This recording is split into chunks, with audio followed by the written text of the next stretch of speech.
America great again. RPN is not responsible for the views, actions, statements, or opinions of its guests, advertisers, or even its viewers. The information contained in this program is not to be confused with medical or legal advice. An appearance on this platform is not necessarily an endorsement, but as always, we encourage you to do your own research. Enjoy the show.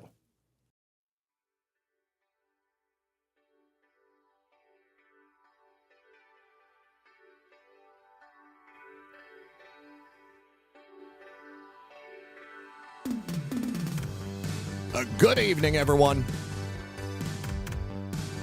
And of course, welcome back.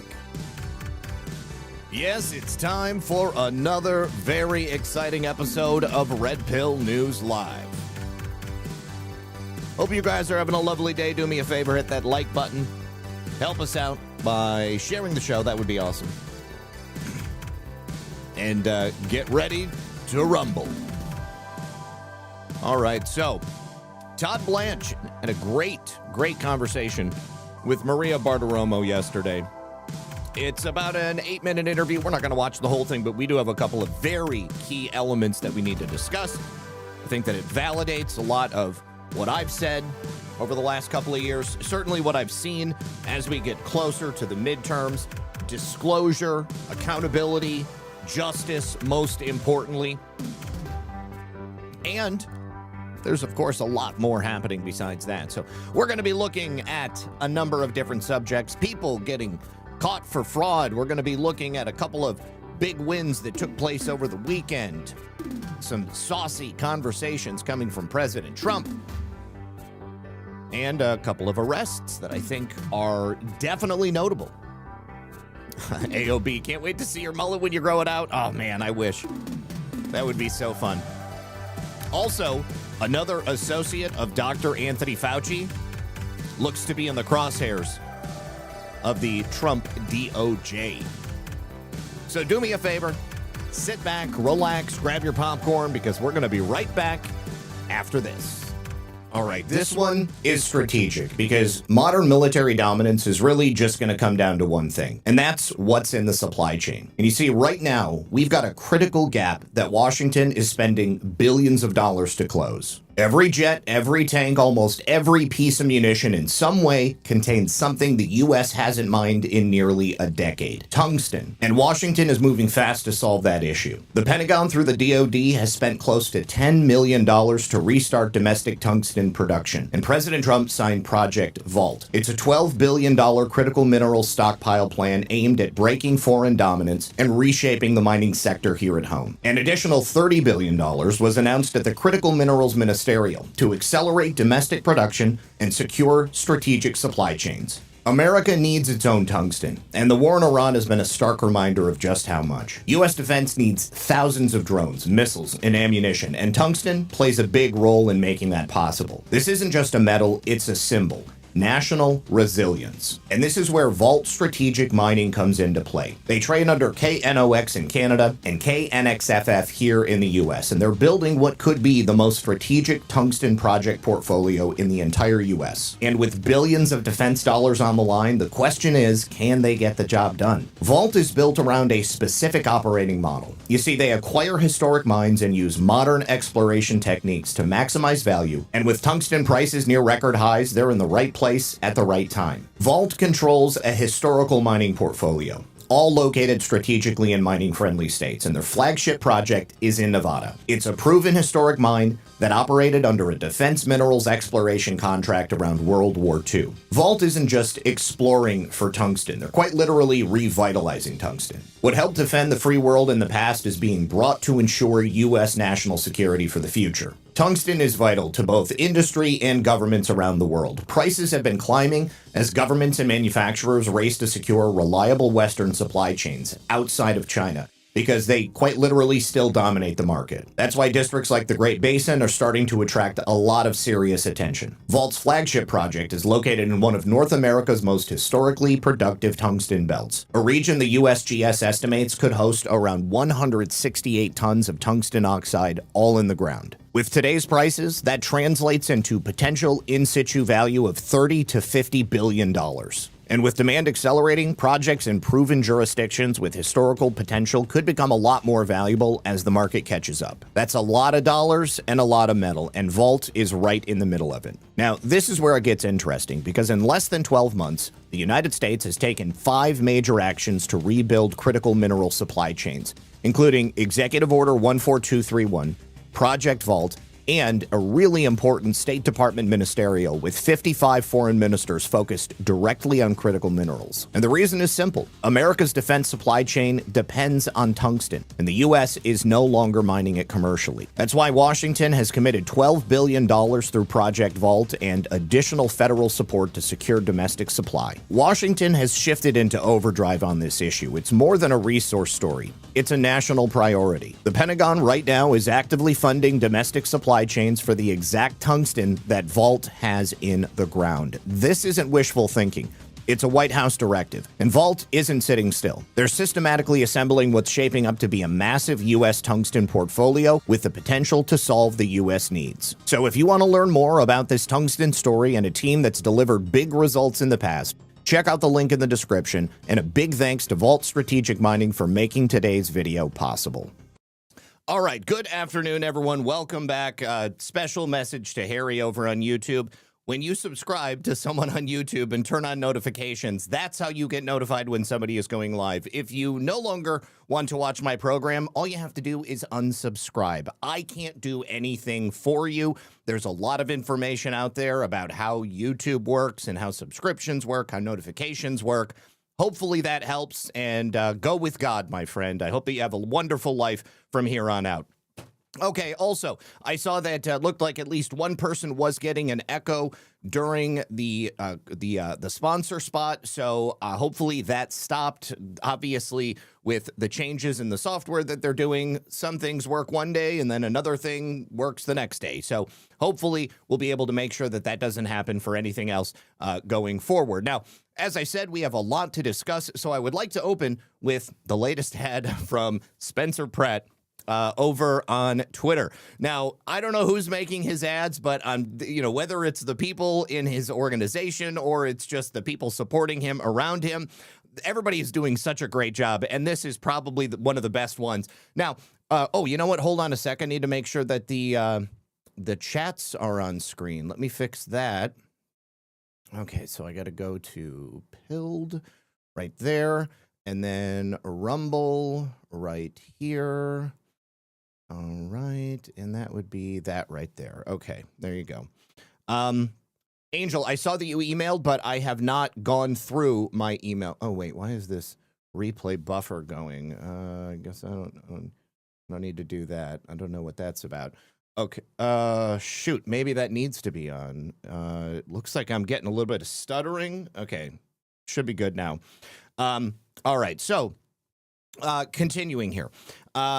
When recently the people that are running against Spencer, a variety of them, tried to do some sort of a takedown on him to suggest that he wasn't truly a resident of the Pacific Palisades. Well, everybody knows that the reason he is even running for mayor of Los Angeles is because the city allowed his home and all of the homes of his neighbors to burn down. So although his permanent residence is in the Pacific Palisades, he obviously can't live there every single day. So he's got a Airstream that's parked on his lot, but he and his family are staying in a hotel just like everybody else whose homes burned down.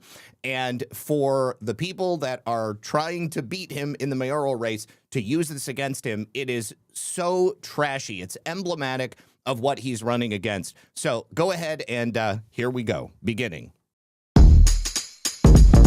Now this is a story all about how my life got flipped, turned upside down, and I had to take a minute to run for mayor. I'll tell you how I became the prince of a town called Bel Air.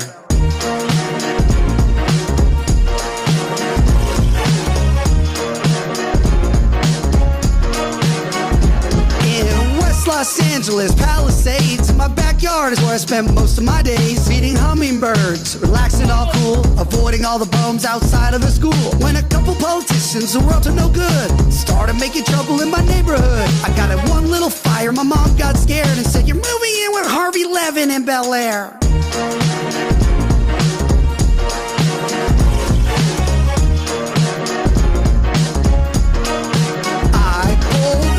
My lot about 7 or 8 and I yelled to the rubble, "Yo ho, smell you later." I moved to my kingdom, I was finally there to sit on my throne as the Prince of Bel Air.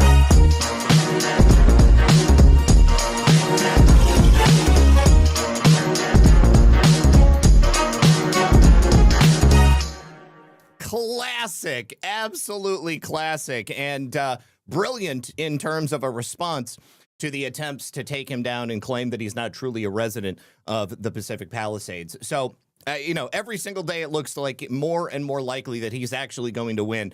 I love to continue keeping up with this campaign and watching what's going on. Now, last week, you guys probably remember that the U.S. Attorney for the District of Columbia, Miss Jeanine Pirro, Judge Jeanine Pirro, gave us a new announcement on how they're going to be dealing with the out-of-control youth population in Washington, D.C. They are going to be going after the parents of these kids who behave badly.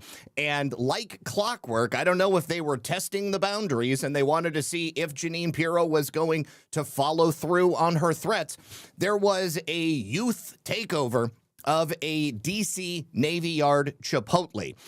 These kids did exactly what they've done on so many other occasions. They began fighting, brawling, picking up chairs, smashing them over each other's heads. It was classic bad behavior. Go ahead and take a look and you can see for yourself. If you love shooting steel,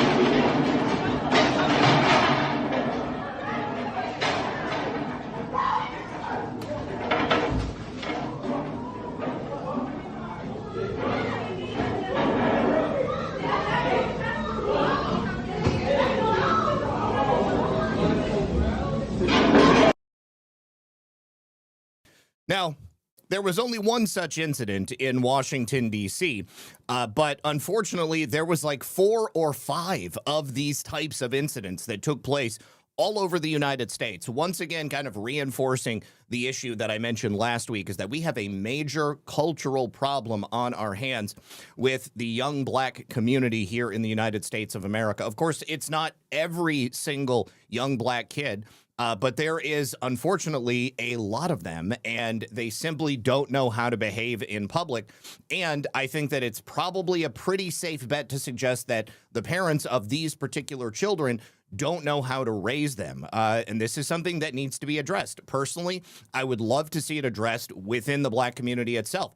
And the people who do attempt to address it, they tend to be conservative. They tend to get called coons and Uncle Toms and sellouts.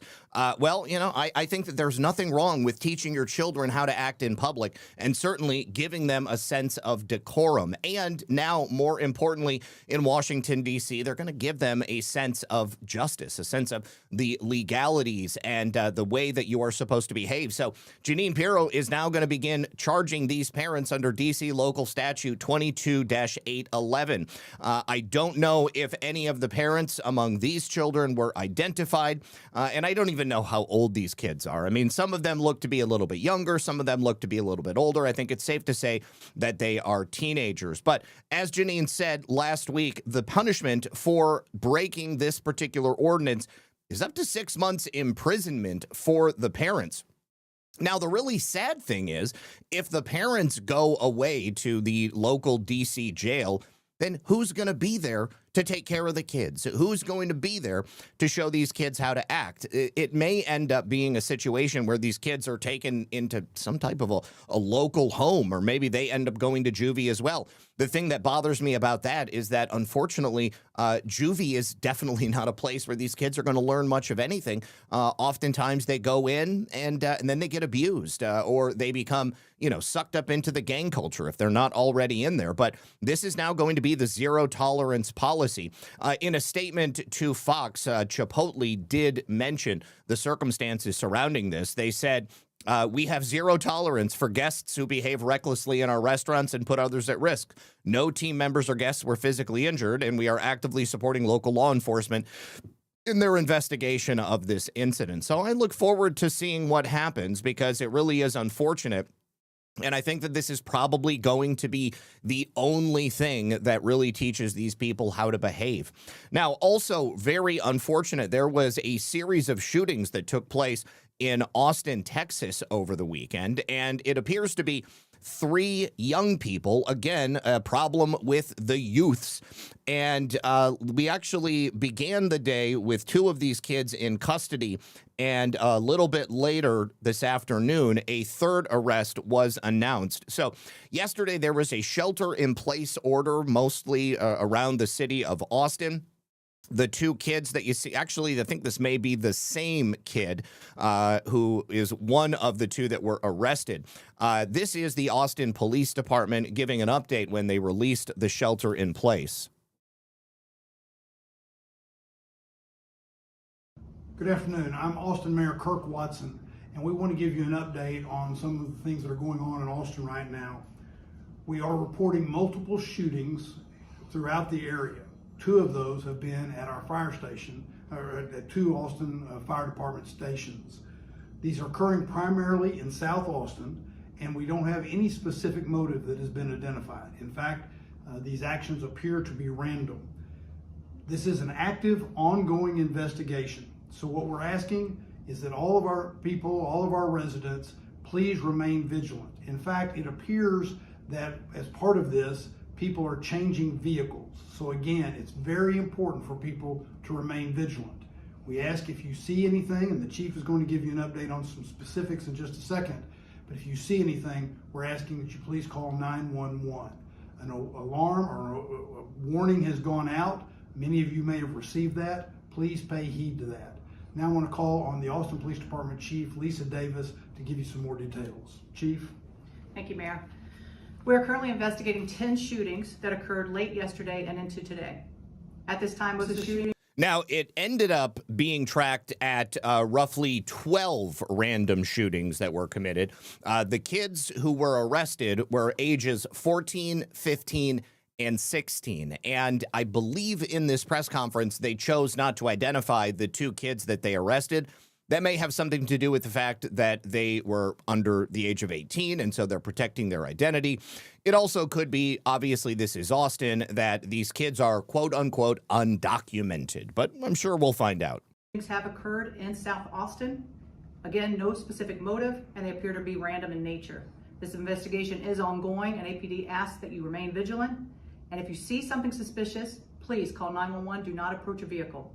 At this point, we know the suspect's vehicles used in this incident have included a black or dark blue Hyundai, a gold Hyundai sedan, a silver Mazda 4-door, and a white Kia Optima, which APD is currently looking for. Suspect description is 2 male Hispanics, both in their late teens, one with medium wavy hair and the other with longer hair. At this time, we can confirm that 4 individuals have been shot. 1 has sustained serious injury, and the other 3 minor injuries. In addition, I want to remind people to not leave their cars unlocked. What we are seeing are these cars are being stolen. Do not leave your keys in the vehicle or your keys. Now, these kids were apparently randomly shooting into homes. And from what I understand, there have been no deaths, just that one particular serious injury. At least 4 people were injured in these random shootings. The Austin mayor, that was who was speaking there with the chief of police. That was the one who was giving the update on what had happened. And it's absolutely insane to me. Now, we don't know, what the motive is for these people. I don't know how much information we're going to get because of the fact that they are minors. But here is the report after the third suspect was arrested. People injured. To 12 shootings across Austin, Texas that left 4 people injured. Police say the suspects, a 15, 16, and 17-year-old, allegedly stole multiple vehicles and fired what they believe were just random shots at homes, pedestrians, and 2 fire stations. While 2 suspects were initially arrested, police say the third fled from the car seen here, causing a manhunt with nearly 200 officers before he was found and detained late last night. Well, this Monday morning could be chaotic for New York City commuters after Yes, so I see people over in YouTube commenting and also over on Rumble. First of all, Eden's Refuge says, Zach, I can't wait to see the mullet in the making. Appreciate you. Much love for all you do. Thank you for that. Also, Kitsko had said both parents and kids should attend boot camps to teach them how to act and to take criticism. Happy kickoff to the 250th celebration. Yes, we are going to be talking about that next.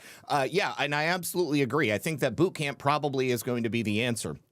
Teach these people a little bit of common courtesy, a little bit of discipline, and quite a bit of respect. Moon Baby, thank you so much, says, hey, all over on Pilled. And Filter Dog says, Sean Hannity just confirmed on the radio that 33,000 emails Hillary Clinton bleach bitted have been recovered. Well, that is interesting. Probably going to end up speaking about that tomorrow. But as you all know, we've been waiting for that announcement. Now, as Kitsko had mentioned, yesterday was the 250th anniversary of the Second Continental Congress. This was like the rededication of our nation. And Tulsi Gabbard put out a video from the Office of the Director of National Intelligence to celebrate that. May 17th, 1776, so exactly 250 years ago, yesterday, our forefathers gathered to fully indoctrinate the signing of the Declaration of Independence and to ensure the future that we are all living in right now. And she says, we gather to humbly ask once more for God's mercy and guidance as we enter the next 250 years of this republic. Let's take a listen. 50 years ago today, on May 17, 1776, the Second Continental Congress called for a day of humility, fasting, and prayer. Just weeks before they declared independence, our founders didn't stride forward in pride. They knelt. They asked for God's mercy. They asked for his guidance because they knew that the cause before them was beyond their own strength.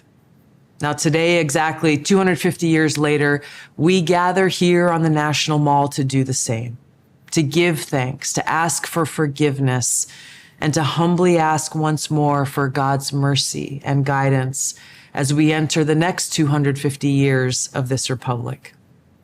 Now, our founders knew their time was short. They knew that the road ahead was uncertain. But the foundation of our independence is our dependence upon the Supreme Soul, who's the Supreme Controller. Now, all of us and all of our leaders need to get on our knees and prostrate ourselves before the Supreme Lord, acknowledging that we are totally dependent upon him for our success, indeed, for our survival. Too often, leaders in this world have our eyes covered by pride born out of our relative power, fame, or authority. We lose sight of the fact that we are tiny and our time on this planet is extremely short. And yet we see ourselves as the controllers competing with each other over who is number one. But the truth is, there's only one number one, and that's God. Our leaders 250 years ago knew this. They knew that we could not rely on our own strength, our own fame, our own power, our own intelligence, but we're completely dependent upon God's favor. And so they humbly approached that day of fasting 250 years ago, asking God for his protection, his guidance, his mercy. We are at this time totally dependent upon God to light our path so that we can successfully navigate the troubled waters that we are in into a future where our children and their children and generations for hundreds and thousands of years can live in peace, freedom, and prosperity. So on this day, let us humble ourselves before God. Let us beg for his mercy and guidance. Let us be willing to forgive those who've offended us as we ask God to forgive us for our trespasses. And let us all today, in the privacy of our own homes and hearts, take shelter in God's love and remember him. Aloha. So I fully agree with Tulsi Gabbard, and I think that she hit upon a really important point. It's something that I've tried to drive home on many different occasions. We are fighting an intergenerational war. America has been here for 250 years, and for the last hundreds of years, the same deep state criminal apparatus that we are fighting against right now has been working to usurp the mission that our founding fathers took, the path that God set us on 250 years ago. And so a lot of people, I think, look at what's happening in this country right now. When people are upset that things aren't happening fast enough, they want things to change for themselves, and they don't think about the bigger picture. I am personally, although I would love my life to be as easy as possible, I have, throughout my life, my time here on planet Earth, come to understand that life is not always easy, and that God puts things in your path so that you can overcome them and so that you can grow as a person and you can become closer to what he intended you to be. My hope, ultimately, is that for future generations, for my children, for my grandchildren, for their children, I hope that we fix the problems that plague the United States of America and the entire world so that their lives can have some measure of ease, so that they can live in peace, not only so that we can live in peace. And this is the problem that I think many people just simply don't consider. It's one of the reasons why decisions get made every single day, which don't take into account what's going to happen to those future generations. Because if they did, we wouldn't have a $39 trillion deficit or a $39 trillion debt right now. We wouldn't have politicians that make decisions which, you know, maybe in the short term produce one thing or maybe only benefit the people that are supporting them. Don't take into account what's going to affect their constituents or the children of those constituents. I think that we are going to win. I think that we are going to beat these things, but it's never going to be a race that ends. It will always, forever be a tug and a push and a pull. There will always be evil. Evil will always be fighting to rise back up. And the best that we can hope for is to do everything that we can. So, you know, I think that I once again, I've talked about this before. I really like Tulsi, and I think that she's genuine, and I think that the work that she is doing at the Director of National Intelligence certainly has her on par with some of the most important people within this administration. All right. Now, so yesterday in Washington, D.C. was that rededication. It went really well. There was a live musical performance.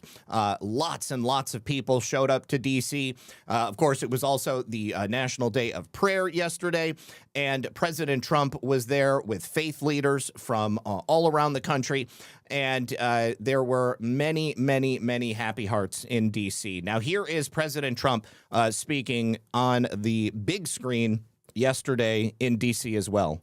Solomon finished the house of the Lord and the king's house, and all that came into Solomon's heart to make in the house of the Lord, and in his own house he prosperously effected. And the Lord appeared to Solomon by night and said to him, I have heard your prayer and have chosen this place for myself for a house of sacrifice. If I shut up heaven, that there be no rain, or if I command the locusts to devour the land, or if I send pestilence among my people, if my people, which are called by my name, shall humble themselves and pray and seek my face and turn from their wicked ways, then will I hear from heaven and will forgive their sin and will heal their land. Now my eyes shall be open and my ears attent to the prayer that is made in this place. For now I have chosen and sanctified this house, that my name may be there forever, and my eyes and my heart shall be there perpetually. And as for you, if you will walk before me as David your father walked, and do according to all that I have commanded you, and shall observe my statutes and my judgments, then will I establish the throne of my kingdom according to as I have covenanted with David your father, saying, there shall not fail you as a man to be ruler in Israel. But if you turn away and forsake my statutes and my commandments, which I have set before you, and shall go and serve other gods and worship them, then will I pluck them up from the roots out of my land which I have given them, and this house which I have sanctified for my name will I cast out of my sight, and will make it to be a proverb and a byword among nations. And this house which is high shall be an astonishment to every one that passes by it, so that he shall say, why has the Lord done thus to this land and to this house? And it shall be answered, because they forsook the Lord God of their fathers, which brought them forth out of the land of Egypt, and laid hold on other gods, and worshiped them and served them. Therefore has he brought all this evil upon them. So I think that President Trump chose that verse specifically, 2 Chronicles 7, for the rededication, because it wasn't just a message from God. I think it's a message to those that we fight against as well. Those people have forsaken God. Those people, in my opinion, see themselves as a sort of God incarnate here on planet Earth, and that's where they want to rule. The physical, the material, that's what's important to them.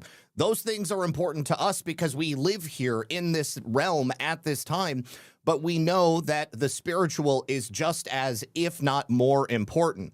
And so we fight not only a battle of flesh, but also a battle of the spiritual. So yesterday was great. Very excited about where the United States of America is going. Now, of course, AOC had to get in on the action, deliver a sort of counter message from what President Trump and those in D.C. were delivering as well. She spoke in at a rally in Montgomery, Alabama on Sunday. And it was reported that she joined a number of other left-wing comrades there in Montgomery.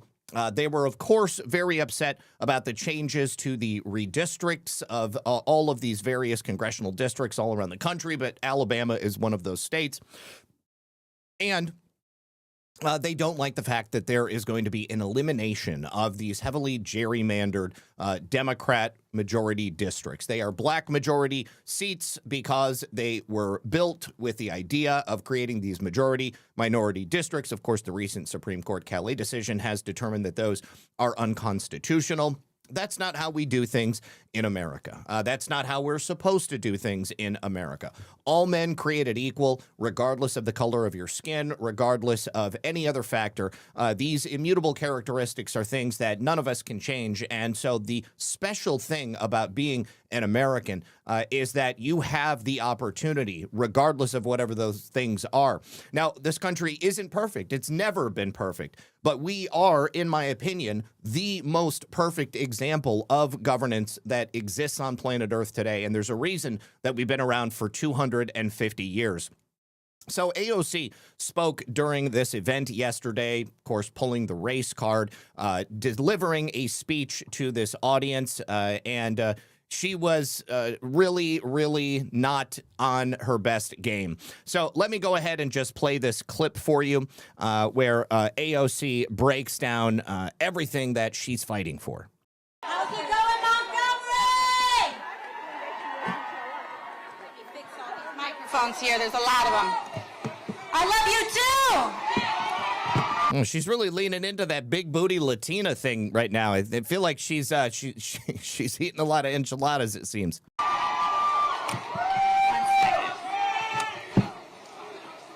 are we all doing today? I'm so grateful to be here in this moment and in this fight alongside each and every one of you, shoulder to shoulder, as we fight to continue the legacy and expand upon that of Montgomery, Alabama. So what is that legacy? Because the Democrats are the party of the Ku Klux Klan. And AOC, of course, is just there to read off of a teleprompter. AOC is one of those people that Tulsi Gabbard mentioned there, the people who are merely drunk on their power. That's exactly what they are looking to do right now, is to invalidate the power of the people, to invalidate votes. That's why they want to bring in illegals. That's why they want to take the rights of Americans. They want to invalidate the Bill of Rights, invalidate the Constitution, under the guise of making things more equitable, under the guise of rising up people that they think are going to support their agenda, so that at the end of the day, they can merely circumvent those things which make our country holy and in place their own will over the will of the people. ZBM says, my vote for Mullet Zak. Make the goal happen, RP fans. Question, is there an organized group of trolls online trying to make Americans look dumb in the comment section? It's bizarre. Cheers, y'all. I don't know about that. It wouldn't surprise me, because people can go online, post as someone, and they can be from anywhere in the world. It seems through my travels on the internet that there is a universal truth that at least half the people of the world fall below the average median IQ, which means that they're going to be on the dimmer side. Now, I'm not saying that that's any of us here in this audience, and I certainly wouldn't call out anyone in particular. But they exist, and you can see them out there. And then, of course, there are also very calculated psychological operations out there designed to inflame your emotions, designed to get you to do things that perhaps you might not normally do, to influence you in ways that you don't want to be influenced. And so you've always got to be vigilant, looking out for those things. Now, we have wonderful news. In Louisiana, President Trump had, of course, backed a challenger to the senator of Louisiana, Bill Cassidy, who had voted for him to be impeached. He had voted for him to actually be convicted. And he was running against Julia Letlow, who was President Trump's choice. Another Republican in the primary was John Fleming. The irony of Bill Cassidy's run for Senate is that he received fewer votes than I think any sitting senator has received in the last 8 decades. He finished dead last in this primary. This was a stunning defeat. Bill Cassidy absolutely deserved it. So now Julia and John are going to be going into a runoff. Representative Julia Letlow and State Treasurer John Fleming. So they're both currently serving somewhere within government. The June 27th runoff has been scheduled, and this is, of course, a big statement in terms of what President Trump's staying power currently is. You hear a lot of conversation from people online saying that we're going to lose the midterms. President Trump is totally unpopular. The things that he's doing have turned people away from him. I have said over and over again, President Trump does not need to operate on the idea that he needs people to like him. What he needs to do is what's best for the United States of America, because he's not running in any elections again in the future. President Trump technically is term limited because he's had 2 official terms, and then I would say that he had the shadow term after it was stolen from him in 2020. And so this is a test of President Trump's ability to still put a little bit of juice behind a candidate. And Julia Letlow came in first. John Fleming came in second, and Bill Cassidy came in dead last. He is a 3-term incumbent United States senator. Not only did he vote to convict President Trump, but he has also on many different occasions worked against the Make America Great Again agenda. President Trump had called Julia Letlow a total winner and a great star, and likewise he also called Bill Cassidy a loser and a rhino. That both of those are completely true. Let me say thank you very much to Emerald Dragon, who says someone better get Alpha's shot collar out before he sees this AOC video. P.S. I'm not into the mullet. You know, it's about 50-50 on the mullet. And as I said already, Lisa is definitely not in favor of the mullet. So unfortunately, I won't be growing it. But maybe I'll just see what I can get AI to do for me. And then Human, yesterday, you guys, I had attended a Badlander event over in Flagler Beach at the Salty Rim with a whole group of patriots, all of whom I had met before. It was great to see them and hang out with them again. We've met at Gart's, and I believe at least, there were one or two people who I had met at other Badlander events as well, but I've seen and spoken with all of them in the past, and so it was great to hang out with them. Hugh is the organizer of the Northeast Florida Badlanders group.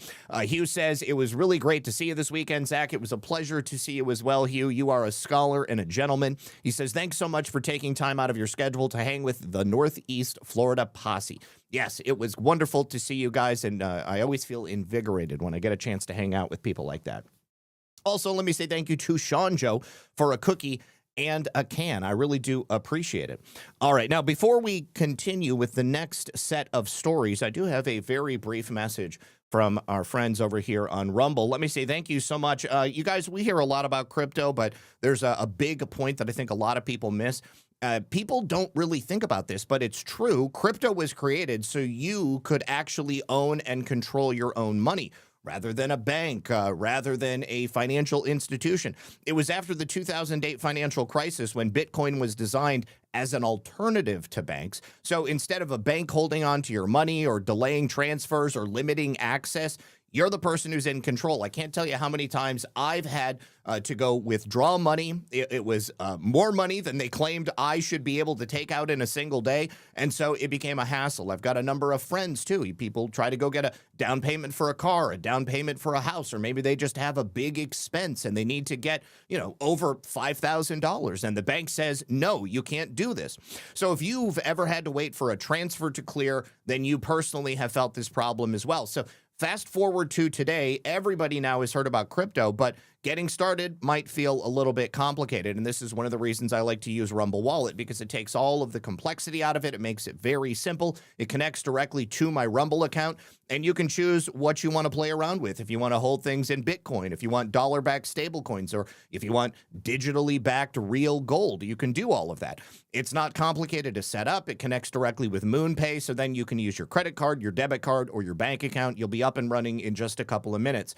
And then once you get set up, obviously, you can even support your favorite creators over here on Rumble, whether it's me or somebody else. When you donate to them using the Rumble Wallet, there's no middlemen, there's no fees taken off the top. So it's very simple. Do this right now. Scan that QR code on screen, or you can just click the link that you're going to see in the description or in the chat, and then you can download the Rumble Wallet. And then from there, you set up the wallet, you connect your Rumble account, you tap buy, and you're in the game. So just in a few minutes, you can go from hearing about crypto to actually owning some. Thank you so much to the good people at Rumble. I really do appreciate you guys, and thank you, as always, for the support of the program.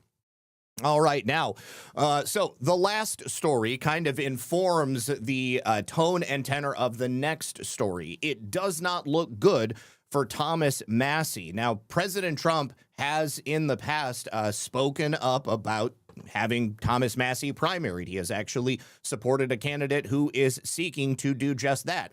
About a week ago, a woman who had apparently begun dating Thomas Massie shortly after his wife died has also come forward and made some specific claims about him and their time together. And she actually has an open investigation through the position that she worked at within Congress. Thomas Massie allegedly got her, well, not allegedly, I mean, she did get a job for Representative Victoria Spartz, and then her time ended only after she and Thomas Massie broke up. So there's a whole complicated thing. I haven't really covered it because, I'm not all that interested. It looks to me like Thomas Massie is not going to be in the House of Representatives much longer.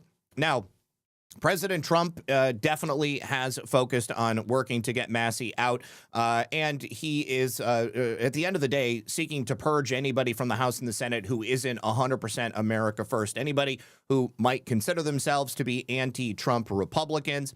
And a couple of days after President Trump had backed forces that were helping to end Bill Cassidy's career, now President Trump is focusing all of his attention on Congressman Thomas Massie. So on Sunday, President Trump went on Truth Social and delivered an endorsement of Navy SEAL Captain Ed Galrain, challenging the 7-term Congressman Thomas Massie, in the high-stakes Republican primary, which takes place tomorrow. Now, he didn't mince his words. He called Massie a third-rate congressman. He said he was a weak and pathetic rhino, and he demanded that he be thrown out of office ASAP. Now, this has been particularly controversial because Thomas Massie's never really had a contender in Tennessee. He's been pretty much the only candidate, so he gets reelected every single time. And just based upon that, a lot of people assumed that Thomas Massie was going to be very popular amongst his electorate. However, in the last 2 weeks, Ed Galbraith has really taken the lead in the primary challenge. So President Trump said Tom Massie of Kentucky, the worst and most unreliable Republican congressman in the history of our country, is an even bigger insult to our nation than Senator Bill Cassidy of Louisiana, who suffered an unprecedented loss tonight by not even being allowed to run in the Republican primary because they're going to the runoff. This is the first time such a thing has ever happened to a sitting U.S. senator.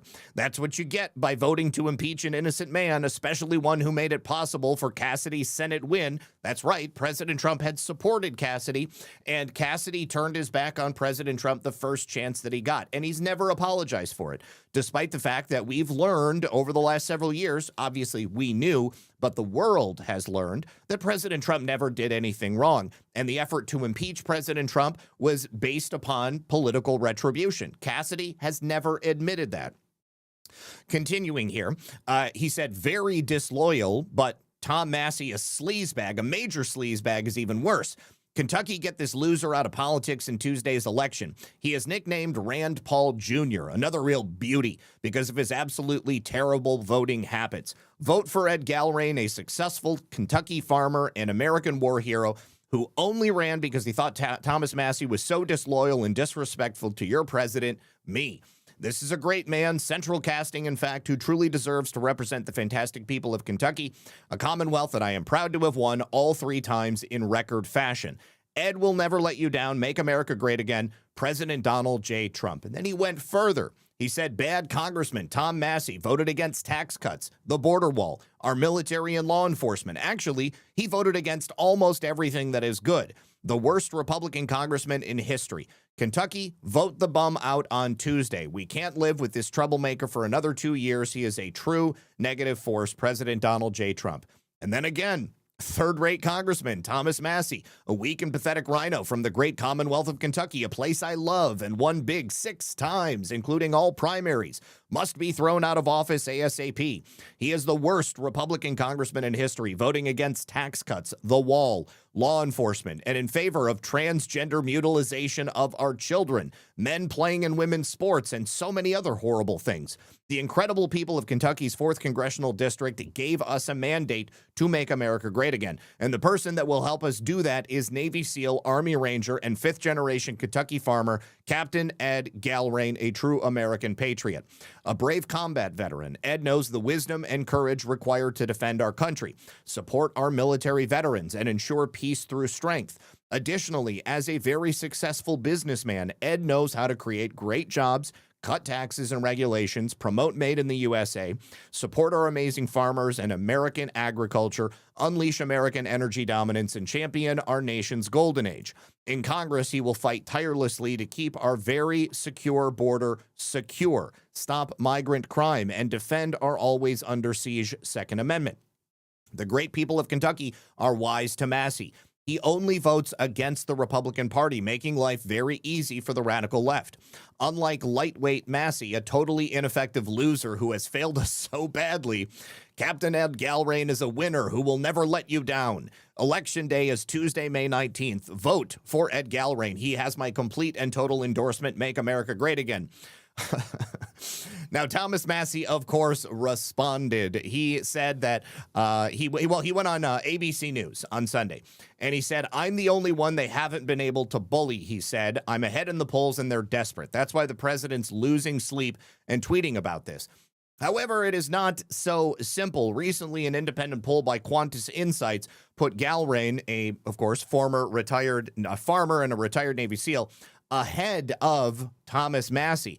He had 48% in the poll, and Thomas Massie had 43%. 8% was undecided. Now, this is a major Republican area, so You're not going to have too many Democrats that are going to be voting in this poll. But of course, this is only a small sample size of likely voters from the area. But as far as I know, this is the first time that Thomas Massie has shown anything other than having more than 50% of the vote. Thomas Massie also went on CNN. And it's unusual for someone who, of course, claims to be a Republican who is seeking the best interests of all of his constituents to be making these appeals on left-wing broadcast networks. I mean, this is kind of what Thomas Massie has done. Now, I've really liked Thomas Massie in the past, and initially, having watched Thomas Massie's comments in Congress and some of the things that he had supported previously, never really got anything done. But the truth is that, he was voting against the things that President Trump was asking for the constituency of the Republicans in Congress to vote for. Thomas Massie may like to present himself as somebody who is principled. I definitely respect that. However, this is politics, and you don't have to play politics dirty. But if you want the support of the party that you claim to be a member of, there are times where you're going to have to vote with the party. I, of course, totally respect it if there are people who say, my conscience says I can't vote for this. However, not voting for the border wall, obviously, that's a huge no-no. Voting in favor of transing kids, yeah, that's a huge no-no. And once all of this stuff started coming out about Thomas Massie's new girlfriend just almost immediately after his wife died, I feel like that really colored him in a different light. And I'll tell you, I was already uncomfortable with the fact that he had married Rand Paul's staffer, who was like more than 20 years younger than him, so quickly after his wife died. It wasn't a good look. And so I feel like what Thomas Massie has portrayed himself to be is not who he actually is. And that's what really disappoints me about him. Because Thomas Massie, for the entire time he's been in Congress, he has positioned himself as somebody who is not like everybody else, but it really seems like he actually is. And that's just too bad. That is really too bad. Denise Ann says, I'm really hoping that John Fleming wins and not Julia. She is terrible. Okay, well, I don't know anything about either of them, only that Julia has been backed by President Trump. Now, you live there. If you know something about it, please, by all means, please feel free to send me the information. All right, now, Lauren Boebert has made the decision to support Thomas Massie because they're friends and they've worked on a number of things in the past. President Trump does not like that, or at least he's commented saying that he doesn't. And he has apparently threatened to primary Lauren Boebert as well. So he spoke out also again on Truth Social and called her a carpetbagger, among other things. He said, is anyone interested in running against weak-minded Lauren Boebert in Colorado's 4th Congressional Districts? You remember, Lauren moved to the district when it became obvious that she couldn't win in her original congressional district, the 3rd. A carpetbagger indeed. Boebert is campaigning for the worst Republican congressman in the history of our country, Thomas Massie of the great Commonwealth of Kentucky, and anybody who can be that dumb deserves a good primary fight. Even though I long ago endorsed Boebert, if the right person came along, it would be my honor to withdraw that endorsement and endorse a good and proper alternative. Just let me know or announce your candidacy, and I will be there for you. It's funny, we were joking with Ash and said, Ash, you should run in and see if you can primary her, because I would totally, well, I don't live in Colorado, but I think a lot of people would vote for her. Now, I will say this, her response to President Trump, very classy, and definitely gives me respect for Lauren Boebert. Very quickly, she posted on X, yes, I saw the president's post. No, I'm not mad or offended. I knew the risks when I agreed to stand by my friend Thomas Massie. I was and will be America first, America always, and MAGA. Onward. And that's all she had to say. So I think that what Lauren Boebert has done, she made a commitment because she was friends with Thomas Massie. She said she would back him. She has. And at the end of the day, she also understands the way that President Trump speaks. And this is another mistake I think a lot of people make, is that they take President Trump so literally and they don't consider the broader implications or the psychological implications of what President Trump says. personally, I just enjoy the show at the end of the day. But President Trump will do and say things intentionally to get a rise out of people through social media. He is a master manipulator of the media. And he also, through the art of the deal, is a master manipulator of the minds of people that he perhaps needs to get things out of. So Lauren Boebert, as of right now, is not being primaried, but you never know what's going to happen. All right. Now, Stacey Abrams, somebody who has repeatedly attempted to run for office and has repeatedly found herself to be a total loser. Twice she has run for the position of governor as a Democrat in the state of Georgia. Twice she has lost. And she came out over the weekend and gave an interview talking about what she and the party, the Democrats, are going to do if they are able to regain control, but most importantly, what they stand to lose if the current redistricting agenda continues unabated. So she was speaking about all of the districts being reworked and exactly, what they stand to lose, not only in terms of congressional districts, but these redistricted maps are now also going to be redrawn at the judicial level, at the county level, may have an impact on city councils and such. If you'll remember, Stacey Abrams in 2013 started the New Georgia Project, a nonprofit organization which was designed to get out the black vote. She has repeatedly claimed, without presenting any sort of evidence, that Georgia Republicans are engaging in the suppression of black votes. And she blamed her previous crushing election loss to Brian Kemp on the fact that black votes were suppressed. Now, of course, the New Georgia Project was shut down last October during a bit of controversy. We've spoken about that on a number of occasions, but now she is openly panicking because she knows that Democrats stand to lose hundreds of state and federal seats if they can't continue to racially gerrymander these maps. And unless Democrats are able to keep cheating, they will no longer be able to forcibly put themselves in positions of power. And she said that the U.S. is a competitive, authoritarian nation, which I don't know that that's really the way that I would phrase it, but let's go ahead and listen to Stacey Abrams. Her anxiety is palpable. Hey! Attention. Just got to get through this commercial. Something. This is the Vanish holster, and it's going to...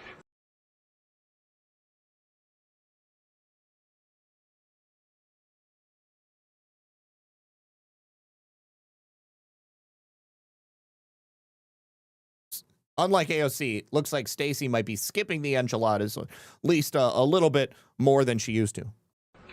Stacey, could you talk a little bit about how this ruling will affect black representation, not only at the federal level, but at the state level? I'm thinking state lawmakers, county commissions, city councils. To what extent will this ruling affect representation and the representation particularly? All right, hold on. Siesta Randy says volume off. The volume should be on. I don't see anybody else having any problem. The volume appears to be working. Randy, I would refresh your browser. Voters of color at the levels below the federal level. Absolutely. And that's why I think this is such an important conversation to have at this moment. In a competitive authoritarian nation, which is what America is now, democracy is about ensuring that we have shared power and shared voices. Now, if we were an authoritarian nation, we wouldn't have democracy. And to be frank, we are not a democracy. We are a republic, but we are still not an authoritarian nation. We would be an authoritarian nation if these people got their way, because they would effectively shut out any competing viewpoints or anyone from any other party so that they could control the agenda from now until eternity. It does not guarantee you victory, but it guarantees you access. Authoritarianism, especially competitive authoritarianism, attempts to diminish your ability to use those same democratic institutions to your benefit. With these new maps, we know that analysis by Fair Fight and Black Voters Matter show that we could lose 19 to 20 congressional seats, but 19 to 20 congressional seats from the redistricting, which is happening right now. But the big one, the one that I don't think anybody has really thought about, is what's coming next. We could lose up to 191 state legislative seats. And in the South, those state legislators draw city council districts, county commission districts, school board districts, and they draw state legislative lines. So 191 state legislative districts, those are the state houses in all 50 states. Certainly, those districts will be redrawn in the South, but they are being redrawn in a number of other areas as well where we've had this redistricting fight. And this goes to the heart of what so many of us have been trying to address for the last several years. The school board districts, the city council districts, the county commission districts. These are things that everybody here knows are so vitally important, but they have been gerrymandered in the exact same way as these state seats and these federal seats, making it more difficult for people with a variety of viewpoints to come in and to secure the votes necessary. Now, there are undoubtedly fraudulent actions taking place at every single level, but the effectiveness of those fraudulent efforts vary from region to region, from state to state, from county to county. It's not always going to be a totally fraudulent election.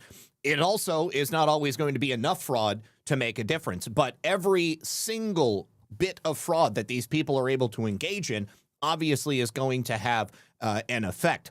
But what she is describing here is a total facelift to those very important local issues that so many of us have only just recently sort of begun to realize are just as important as what's happening at the federal level. And I would say, and I have said for many years, that local stuff is even more important than what happens at the federal level. Number one, in order to win one of those local races, you don't need to have nearly as many votes. You don't need to have nearly as much money. And the talent pool begins at the local level. And if you are a good person who seeks to enter a life of public service, who seeks to truly represent the interests of yourself, your family, and your community, then getting involved in politics is one of the most selfless things that you can do. Unfortunately, what's happened is that so many people like us have just been turned off by the ugly nature of the political world. People get fed up and they walk away. And you know what? You know who doesn't walk away? Are the psychopathic narcissists who want to control you, who want to get as much power as they can to enrich themselves and to make their friends richer so that they can then end up going to the state level and the federal level, and then they can essentially sell their souls to the highest bidder. And so if you want to know if your child is going to have fair and equitable access to education, that will be diminished if your families can't participate in elections and elect leaders who value your education. If you want health care in the South, it's the state legislature that decides whether you have access. All of the things that disproportionately harm communities of color will now be decided by people who disproportionately dislike and vote against the needs of people of color. But what we have to remember, and this is why I started the 10 Steps campaign, this is a national fight. Well, she's mining Alcoholics Anonymous now? It's 12 steps, but nobody's counting. It may start in the South, but it has national implications. Progress that serves the most disproportionately harmed communities lifts everyone. But if we do not do so, if we allow the suppression of black and brown votes, we are harming their neighbors and we're harming the U.S. And that's why we cannot allow the South to be left behind. We need national intervention because they are starting in the South. But this is a national attempt to misuse democratic institutions to suppress all of the communities who fight for democracy in this country. Nobody is being suppressed except for the criminals who have been sucking off the necks of the American people for decades upon decades. That's the only suppression happening, suppressing the evil and giving the power back to we the people. Stacey Abrams, I would suggest to you that there are many places around the country where Democrats have been in power for a very long time with virtually Nobody coming to stop them. Take a look at California, their jungle primary. You haven't had Republicans make it through the primary to the general election in a really long time. And that's because they created this system so that it ends up with, 2 Democrats who are pushed to the top of the heap. And then when the people decide, they've only got to decide between 2 Democrats. Guess what? Now that it looks like 2 Republicans are likely going to be the only ones in the governor's race who make it to the end to the general election, they're looking to change the rules and go back to what most states have, where you have a Republican and a Democrat who end up in the primary. What have the Democrats done for the black community? What has the power of the Democrats done to lift up, to change, better the lives of people who have any different color or shade of skin? Nothing. They've done absolutely nothing. They have remained in power in certain places like Los Angeles, like in Colorado, in Denver, in Boulder. Things are not any better there. In fact, they're a hell of a lot worse than they are in many other places throughout the country. Let's take a look at Maryland. Maryland has Democrat representation. Anybody here want a vacation in Baltimore? No, not me. Certainly. I've seen The Wire, and that show was made 20 plus years ago. It hasn't gotten any better for the people of Maryland. Maryland election officials now are in the crosshairs. They are now going to have to resend thousands of mail-in ballots after sending thousands of incorrect, improperly labeled, wrong party political ballots to the wrong people. Anybody here think that may have been done on purpose in an effort to get a bunch of ballots flooding into the market? Is it possible that they're not going to get all of those ballots back? Is it possible that some of those incorrectly mailed ballots are going to get voted on? Is it possible that some of those ballots never even got to the people whom they were sent to? Well, the State Board of Elections on Friday had to announce that ballots mailed before May 14th may have been affected by this printing mix-up, which is now going to force officials to send replacement ballots, flooding the market with yet another set of ballots. This is going out to all voters who have already requested to get mail-in ballots. You've got more than 500,000 Maryland voters who have requested mail-in ballots for the primary that is just about a month away, June 23rd. But officials say it's just a small number of voters who may have actually received the wrong ballots, but the scope of the uncertainty is going to require them to just print them all over again and send them out. And imagine, on top of that, how much of a waste of money that's going to be. It is possible only a small number of voters received the wrong ballot, the board said in a statement, and most voters received the correct ballot. However, election administrators insisted that every voter who already received a mail-in ballot could be sent a corrected replacement. Now, let's just assume 10% of those ballots that have already been sent out, 500,000 or so, 300,000 to 500,000. Let's say 10% of those got sent the incorrect ballot. They're still going to reissue another 300,000 to 500,000 ballots. Again, flooding the market with mail-in ballots and giving an opportunity for that modality of fraud. State election, the administrator of the State Board of Elections, Jared D. Marinis, defended this move, and he described mail-in voting as an integral facet of the electoral process.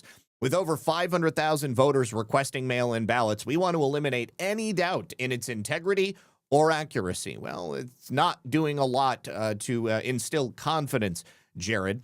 That is why I have arranged the sending of replacement ballots. Now, how did this happen? Well, the error is blamed on election vendor Taylor Print and Visual Impressions Incorporated. They said they had implemented additional quality control and verification measures. Well, they're shit, obviously, if that means that you have to do this. This has immediately triggered questions about ballot security, election oversight. Democrats, as we often know, routinely weaponize mail-in ballots in order to cheat. Notwithstanding Republicans who have also done the same thing. I think anybody who supports mail-in balloting understands that it's being used for fraudulent purposes. Not every single one, but certainly it opens the door to a lot of fraud that could be committed. Now, the Maryland Freedom Caucus has demanded clarity on how officials would prevent duplicate voting. We demand to know how the state intends to differentiate between the first and second printing of these ballots. The citizens have a right to know the exact process by which ballots will be scrutinized. And the printing company is insisting that duplicate votes would not be counted. How can we be so certain? If it's going to be if it's going to be counted and tabulated electronically, we've seen time and time again how duplicate ballots are very easily slipped into the system, and then those duplicate ballots end up being counted. But they say there is no risk of duplicate voting as a result of this issue. They seem rather certain of themselves. Election officials have safeguards in place to ensure that only the corrected ballots included in the replacement mailing will be accepted and counted. But again, they are not telling anyone how that's actually going to be. Now, President Trump took note of this fact, and he is immediately calling for an investigation by the Department of Justice of Governor Wes Moore and the State Elections Board there in Maryland. He wrote over the weekend, in Maryland, they sent out 500,000 illegal mail-in ballots and they got caught. So now they're going to send out 500,000 more mail-in ballots, but nobody knows what's happening with the first 500,000 they sent. In addition, many of these ballots went to Democrats, so any Republican running in Maryland doesn't have a chance. This was done by the corrupt governor of the state, Wes Moore. He allowed this to happen in order to make sure that Democrats win. It never made sense to me that Maryland was considered an automatic Democrat state. But now I see why. I'm sure this has gone on for years. I'm going to ask the Attorney General of the United States and the DOJ to bring an immediate investigation into this situation. Let's go ahead and actually hear this commentary from President Trump. Take any issue, take anything, everything they have is so crazy. But the fact that they don't want to sign voter ID is another issue. It's a big issue. The fact that they don't have proof of citizenship, that they want transgender for everybody, that they want men in women's sports. So the only way, they assume, the only way they can win is to cheat. When you have men in women's sports, it's fine, it's wonderful. By the way, I worked very hard with the Olympic Committee and got that terminated for the Olympics. Very nice. Now, girls won't have to get beat up in the boxing ring like they did last time. Oh, President Trump. I love the way that he weaves, the way that he brings these things in. Now, continuing to speak about election security. Oh, man. Okay. Real quick, I need to do a refresh on my screen. Okay. Continuing to speak about election security. Remember not that long ago when James O'Keefe and O'Keefe Media Group caught those ballot signature harvesters in California paying homeless people to register to vote or to sign petitions or to use the voter registration information of people who they were not to sign on these things? And James O'Keefe was asking repeatedly, why is nobody being indicted? Why is nobody being arrested? Well, we can now say that somebody has finally been charged. Somebody has been arrested, and it's directly as a result of the O'Keefe Media Group stories. Now, there were a bunch of those videos that came out at this time, so I would suggest that this is not going to be the only indictment that we see. But earlier today, the Justice Department announced that Brenda Lee Brown Armstrong has been charged with one felony count of paying another person to register to vote. And that one count is going to be enough to potentially put her in prison for a maximum of 5 years under this federal charge. False registrations undermine America's faith in elections, even more so when payoffs are involved, Assistant Attorney General Harmeet Dillon from the Civil Rights Division said. The Justice Department is committed to ensuring that all U.S. elections are fair and free from illegal meddling so that all Americans can accept the results with confidence. Now, James was very happy about this because he had said previously that he was upset that something had not happened. But it would appear, just as it would appear with a number of other investigations supported by the findings of people like O'Keefe Media Group, that it really was just about the investigative process and following through on what the Justice Department is supposed to do, how they're supposed to work. I know that it would be much cooler if a if a SWAT team just showed up on Skid Row and just started arresting people, handcuffing them, and throwing them in the back of a paddy wagon. But this is the United States of America. This is not an authoritarian nation, and we must develop some semblance of real justice in our country, not simply the knee-jerk reaction to our political enemies. So we are going to play this clip from Harmeet Dillon and U.S. Attorney Bill Asayli's press conference earlier today. And let me say thank you so much to Norma 2021, who gifted a subscription to Roz 2978 over on Rumble. Thank you so much. So first I want to talk about voter fraud and the case of United States versus Brown Armstrong, and we'll have a graphic up there in a moment. The Department of Justice has charged a longtime California signature gatherer under 52 U.S.C. section 10307 subsection C with one count of paying another person to register to vote in a federal election.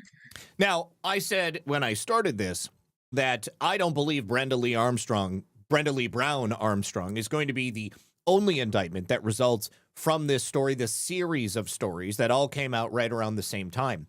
And that's not only because we saw multiple people on multiple days in multiple locations doing the exact same thing and even doing additional behaviors that also are guilty, but it's also because Brenda Lee Armstrong had a job. Brenda Lee Armstrong worked for someone.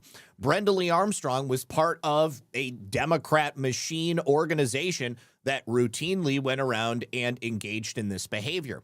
So does Brenda Lee Brown Armstrong want to spend 5 years in prison because she was doing this with the knowledge of other people, because she was just one of many people doing this?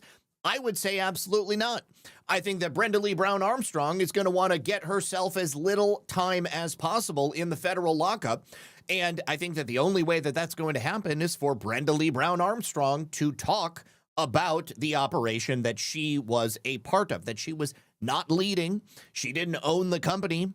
She was not the boss of this operation. She's just one of a group of people who routinely engage in this type of behavior. The defendant, Brenda Lee Brown Armstrong, has signed a plea agreement and has admitted her guilt on this charge. According to the plea agreement, and my colleague Bill Asayli will be able to answer any specific questions about it, she worked as a petition circulator, aka signature gatherer, here in Los Angeles for approximately 20 years. And starting in 2025 or so, after Ms. Brown Armstrong had a practice of going down to Skid Row here in Los Angeles, getting homeless people to sign these signature petitions that had to do with qualifying ballot measures and et cetera, she would sometimes find that the signatures would be disqualified because the people signing these signature petitions weren't actually registered to vote. So to remedy this flaw in her business arrangements, she would then gather, starting in 2025, stacks of voter registration forms from the Los Angeles County Registrar of Voters, and then go to Skid Row in downtown Los Angeles to have homeless people first sign the voter registration forms and then sign the signature petitions. And she did this in exchange for cash and other items of value, inducements both for the voter registration and for the signature petitions. These were often small sums of cash, just a few dollars, as well as cigarettes and phone cards. On several occasions, when the homeless person had no formal address to enter on the voter registration form, Ms. Brown Armstrong provided them with a fake address, namely her own former address in Los Angeles, to write on the voter registration form. Now, the potential charges and sentence would include 5 years in prison, 3 years of supervised release, and a fine of up to $10,000. This case is important because it shows how easy it is under California law to corrupt the state's voter rolls and thereby corrupt the state and federal elections administered by the state. Because when someone registers. Now, this also gives the Department of Justice more ammunition in their fight to getting access to those California voter rolls. Now, they'll be able to use this as a test case as to why it's so vital that they're allowed to go through and clean these up. Because Brenda Lee Brown Armstrong's full-time job was signing up homeless people to have them register to vote. And then once they're registered to vote, living on Skid Row, Does anybody here believe that those voter registration files were not being used to cast ballots in elections on a routine basis? Now, here, Bilisaily directly gives credit to James O'Keefe and the O'Keefe Media Group for the investigation they did, bringing this to their attention and providing them the evidence necessary to bring this indictment. And yes, James O'Keefe is the source of that video. There was a public reporting of an undercover video of her on video paying homeless people to register to vote. So I think that was widely reported. It was all over the press, and as a result of that, we initiated and opened up a criminal investigation with the FBI. Not only did Ms. Brown pay people to register to vote, which is illegal, it is a federal crime, 52 USC 10307C. She also induced them to place false information on the voter registration forms. She had them put her address as the address to receive the ballots. What she was going to do with those ballots when received was to be determined. But this is an TBD. She was getting ballots sent to her home. Is it possible that Brenda Lee Brown Armstrong might have received some additional financial remuneration for the delivery of those ballots to someone? Well, that is yet to be determined.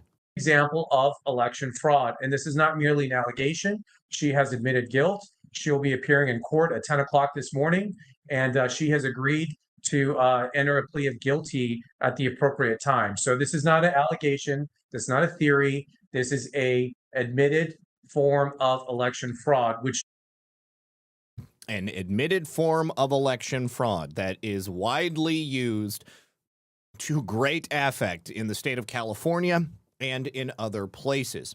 Now, the chair of the RNC, Joe Gruters, has also today announced, or perhaps yesterday announced, 130 lawsuits that are now being filed across 32 states, specifically seeking to stop any election manipulation that might be taking place. And that's on top of the Department of Justice and President Trump deploying an army, literally, of election lawyers to be deployed all around the country so that they can be on the ground, ready to catch these things and ready to make sure that they are not allowed to stand. So this is a major escalation to ensure that the 2026 midterms are as devoid as they can possibly be of election fraud and election manipulation. So these 130 lawsuits across 32 states have already been filed. They're seeking to block the what they say are Democrat efforts to cheat every single day in U.S. elections. President Trump had previously vowed to unleash a much larger election integrity army than the one used by Republicans in 2024. This shows that the at least the National Party is preparing for an all-out legal battle with a very strong ground game looking at the issues of ballot security, vote counting, and election procedures, making sure that they're followed. Now, let's this is the button I need to push. Let's go ahead and hear Joe Gruters discuss exactly what they're going to be doing. Well, listen, the president, when he asked me to take this position, he said we got to make sure our elections are safe and secure. We have to continue to build on the success that Laura Trump and Michael Whatley built in the 2024 cycle. And yes, the Democrats are trying to cheat every single day. That's why we have to have 130 lawsuits. We're bringing the hammer wherever we can. 32 states where we have lawsuits because the Democrats are trying to cheat every single day. It doesn't matter if it's redistricting. It doesn't matter if what they've done is they've allowed tens of millions of illegals to come across our border, and they're trying to figure out ways to get them to vote. And that's why we're always after making sure we have integrity in the system, that we can have confidence in the democracy, and we're putting people in place. We already hired staff in 17 states, but we're going to continue our strong litigation effort to make sure we beat back these Democrats and their efforts that have been ongoing for decades in terms of trying to steal elections. Well, yes, ongoing for decades, essentially with little to no commentary or pushback from either the state or national party. Really unfortunate. But it would appear that now is finally the time that these efforts are going to be curtailed. Now, Georgia is a state that we obviously need to look at pretty closely, and there are currently investigations by the Department of Justice, the Federal Bureau of Investigation, and the Office of the Director of National Intelligence into the Georgia state election and Fulton County, to be specific. Now, Paul Sperry is reporting that Georgia's 2026 election results will be aggregated on election night by the Secretary of State, who is still Brad Raffensperger, who is also running for governor, from a, quote, secret emergency bunker, which will then also be off limits to candidates. It will be off limits to the public and even off limits to the state election board, which has already requested access and had that denied. The exact location of the bunker apparently is going to be somewhere in the metro Atlanta area. It is undisclosed. This is not okay. This is totally illegal. The secret aggregation of election results is a clear violation of state election transparency law, which requires all election officials to conduct all election activities in public. That is from Garland Favorito, of course, the co-founder of Voter Georgia, the election watchdog. And here is the state law. They specifically prohibit this exact type of secrecy. Superintendents, poll officers, and other officials engaged in the conducting of primaries and elections held under this chapter shall perform their duties in the public. So I anticipate that we will be hearing commentary from the director of the Civil Rights Division of the DOJ, Harmeet Dillon, because this is obviously an illegal action. This cannot be allowed to stand. All right, before we continue, I have another quick message from our friends over on Rumble. Of course, parents, grandparents, this is time for a conversation about this major milestone we're hitting here in America. We're coming up on our 250th birthday, 250 years of freedom, grit, sacrifice, and the greatest experiment in self-governance the world has ever seen. It's a perfect moment to make sure that your kids understand why this country matters, not just the glitz and the glamour, the fireworks and the hot dogs, but the story behind it all. This is where the free guide to America's 250th birthday comes in. It's honestly a great way to introduce kids to how the country began, who the founding fathers were, what it was they risked, and why those ideas they fought for are still relevant today. This is a guide that's going to send them back to that moment when they signed the Declaration of Independence. They knew at that time that they were risking everything, but they had put their lives on the line for freedom. It's going to break it down in a way that kids will understand and enjoy. It's not going to water it down or turn it into schoolwork. So if you care about raising children that understand where this country came from and why it's still worth preserving today, this is something you're going to want to grab. And the best part is it's totally free with this special offer. You're going to just pay $2 for the shipping and handling. So head on over to freeusabirthday.com. That again is freeusabirthday.com, or you can use the QR code on screen. And the Kids Guide to America's 250th birthday will be yours for them today, because America's story matters. Let's make sure that the next generation knows it and understands it, more importantly. All right, now, continuing with this conversation is our main event. Todd Blanche spoke with Maria Bartiromo over the weekend. And again, it is a nearly 8-minute long interview. We are going to watch a shortened version of that interview, but his conversation specifically had to do with election fraud. And he said there is a ton of evidence that the 2020 election was rigged. He also confirmed multiple criminal investigations are currently taking place. Of course, he pointed to the ones that we directly know about. But Maria Bartiromo asked the question that I think a lot of us have wanted to ask, which is, what are you doing about it? We know the election was stolen. We know there was massive election fraud. And why is it that we haven't seen anything happen yet? So we have been lied to by not only the media, the politicians, people within the parties, so many people gaslighting every single one of us, telling us that Donald Trump lost in 2020, that to even question that election means that you are somehow treasonous to the United States of America. But when Todd Blanche stepped into this arena, I feel like it took a turn in a very positive direction. So again, she was pressing him on President Trump's overt statements that the election was rigged. And Todd Blanche, again, is the acting attorney general. He said, yes, there is plenty of evidence, and we are looking into that right now. In addition to that, Todd Blanche also spoke specifically about the grand conspiracy investigation and the legal jeopardy that people like John Brennan and James Comey find themselves in. So we are going to watch this shortened version of the interview, which pulls together the most relevant and important parts. So let's sit back and enjoy. More charges are coming against Comey and others, perhaps John Brennan, of conspiracy over a 10-year period after the statute of limitation was reached on Comey's Russia collusion cover-up. The former FBI head was indicted last month by a grand jury in North Carolina. You heard the former chairman of the Intelligence Committee saying that there has been a conspiracy over 10 years. What have you done about it? Well, look, that's exactly what we're investigating right now. And by the way, what is not in dispute is that the whole Russia hoax, there was absolutely nothing to it. And so the question that the American people have to ask is, well, then why did they do it? Why did Comey say what he said? Why did the outgoing Obama administration do what they did? And that's what we're studying right now, because it did great damage to this country. It did great damage to President Trump's first term. And we want to understand why that happened, why there continued to be an effort by operatives in the government to go after President Trump while he was in office, and then, of course, over the past several years as well.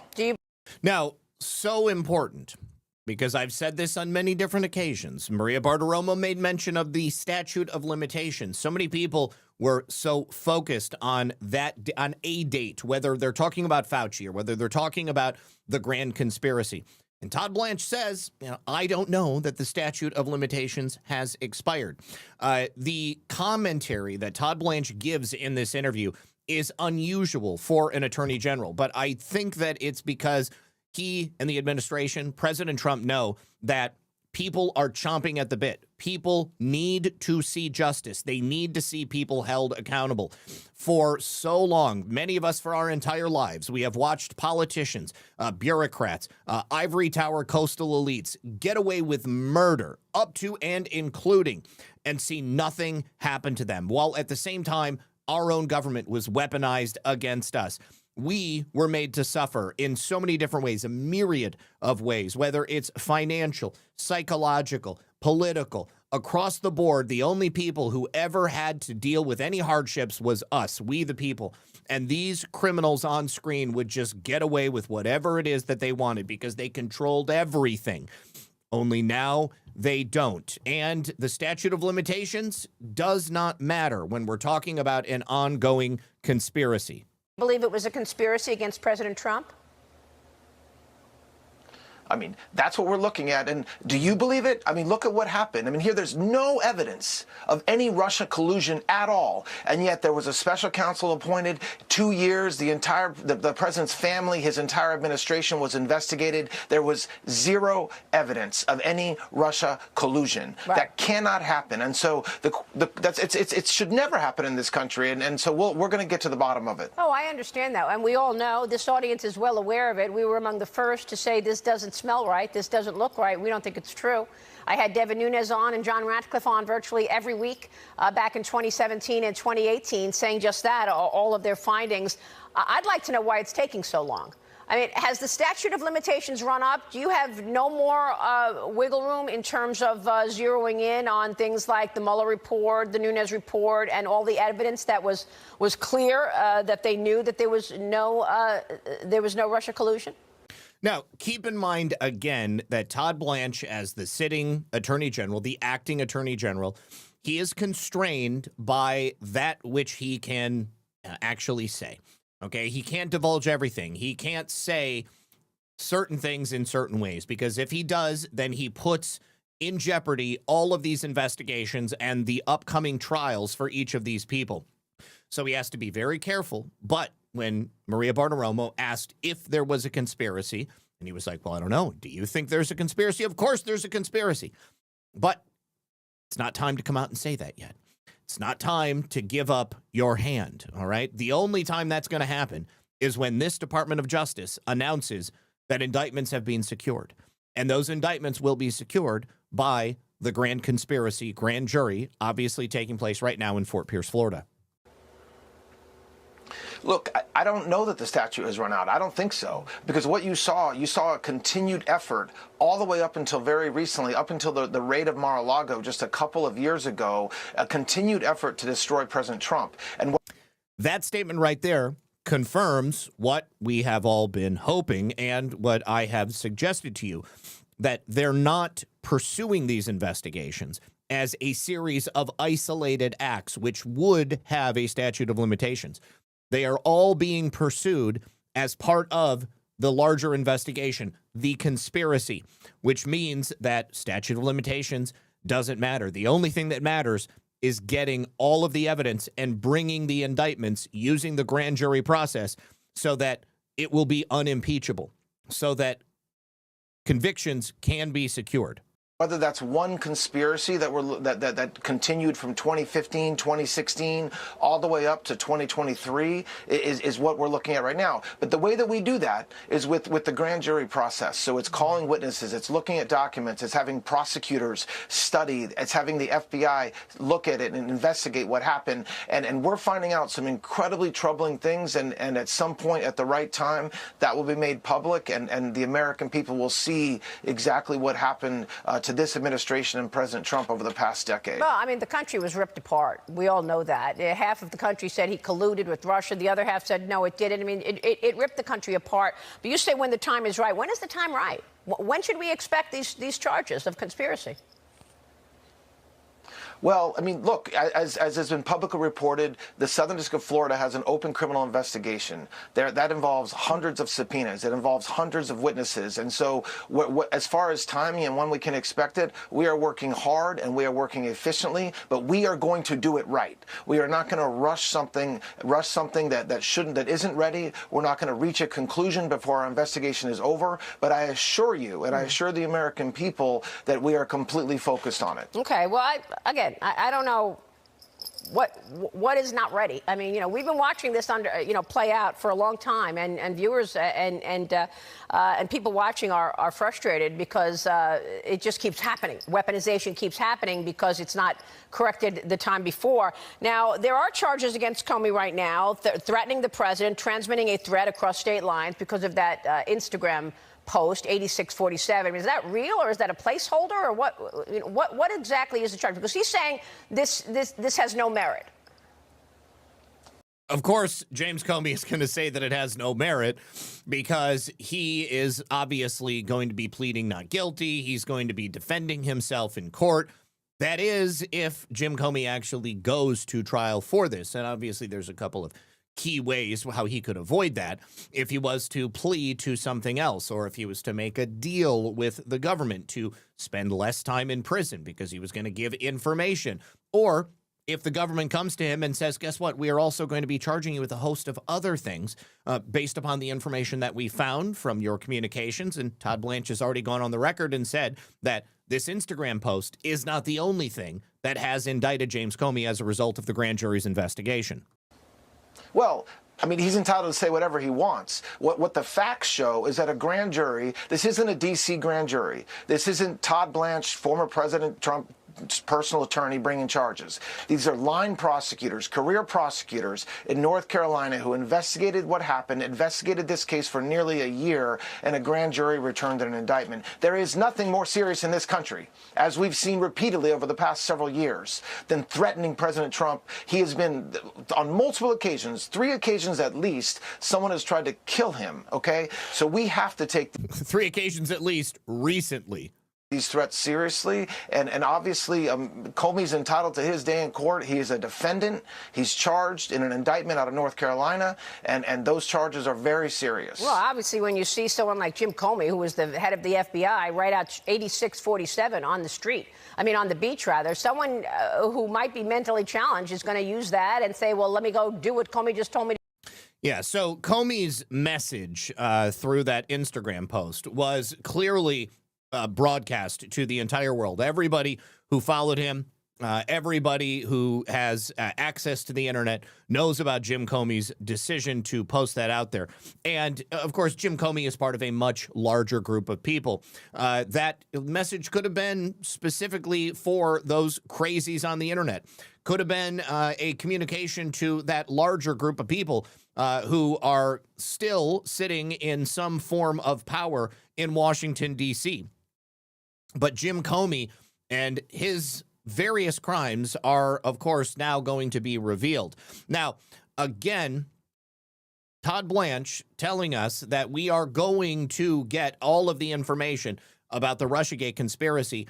The circumstances of that reveal is the only thing that's different. Because, like Maria said, like all of you know, we've been covering this for years, okay, almost a decade now, covering the collusion of these individuals to try to take President Trump down through all of these various schemes, including Russiagate, including the Steele dossier, including the Hillary Clinton campaign, and all of these public officials working together to try to stop President Trump from being able to make America great again, being able to implement his agenda. We already know this stuff, okay? But there's a lot of people out there who don't believe it, who believe that Russiagate was real, that Vladimir Putin and President Trump worked together. The disclosure of these details in a court of law through trials, putting these people away and presenting that evidence, that is so vitally important to ensure that something like this is unable to happen again. But much more important, to make sure that the people who did it end up going to prison, because they have to. If they don't, then they are going to continue to operate from whatever position they hold. They're going to continue to operate from within the shadows, and they're going to sit back and they're going to bide their time. And as soon as the time is right, they are immediately going to strike against President Trump and any of us out here who supported him.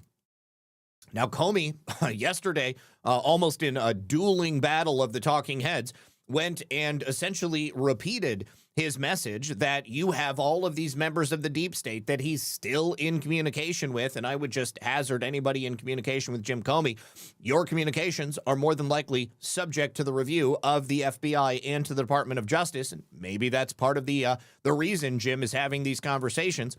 But he appeared and he essentially told those deep state prosecutors to simply wait. Just wait, because soon enough, President Trump will be gone, and then we'll be able to take power again, and we'll get our revenge. If you love shooting...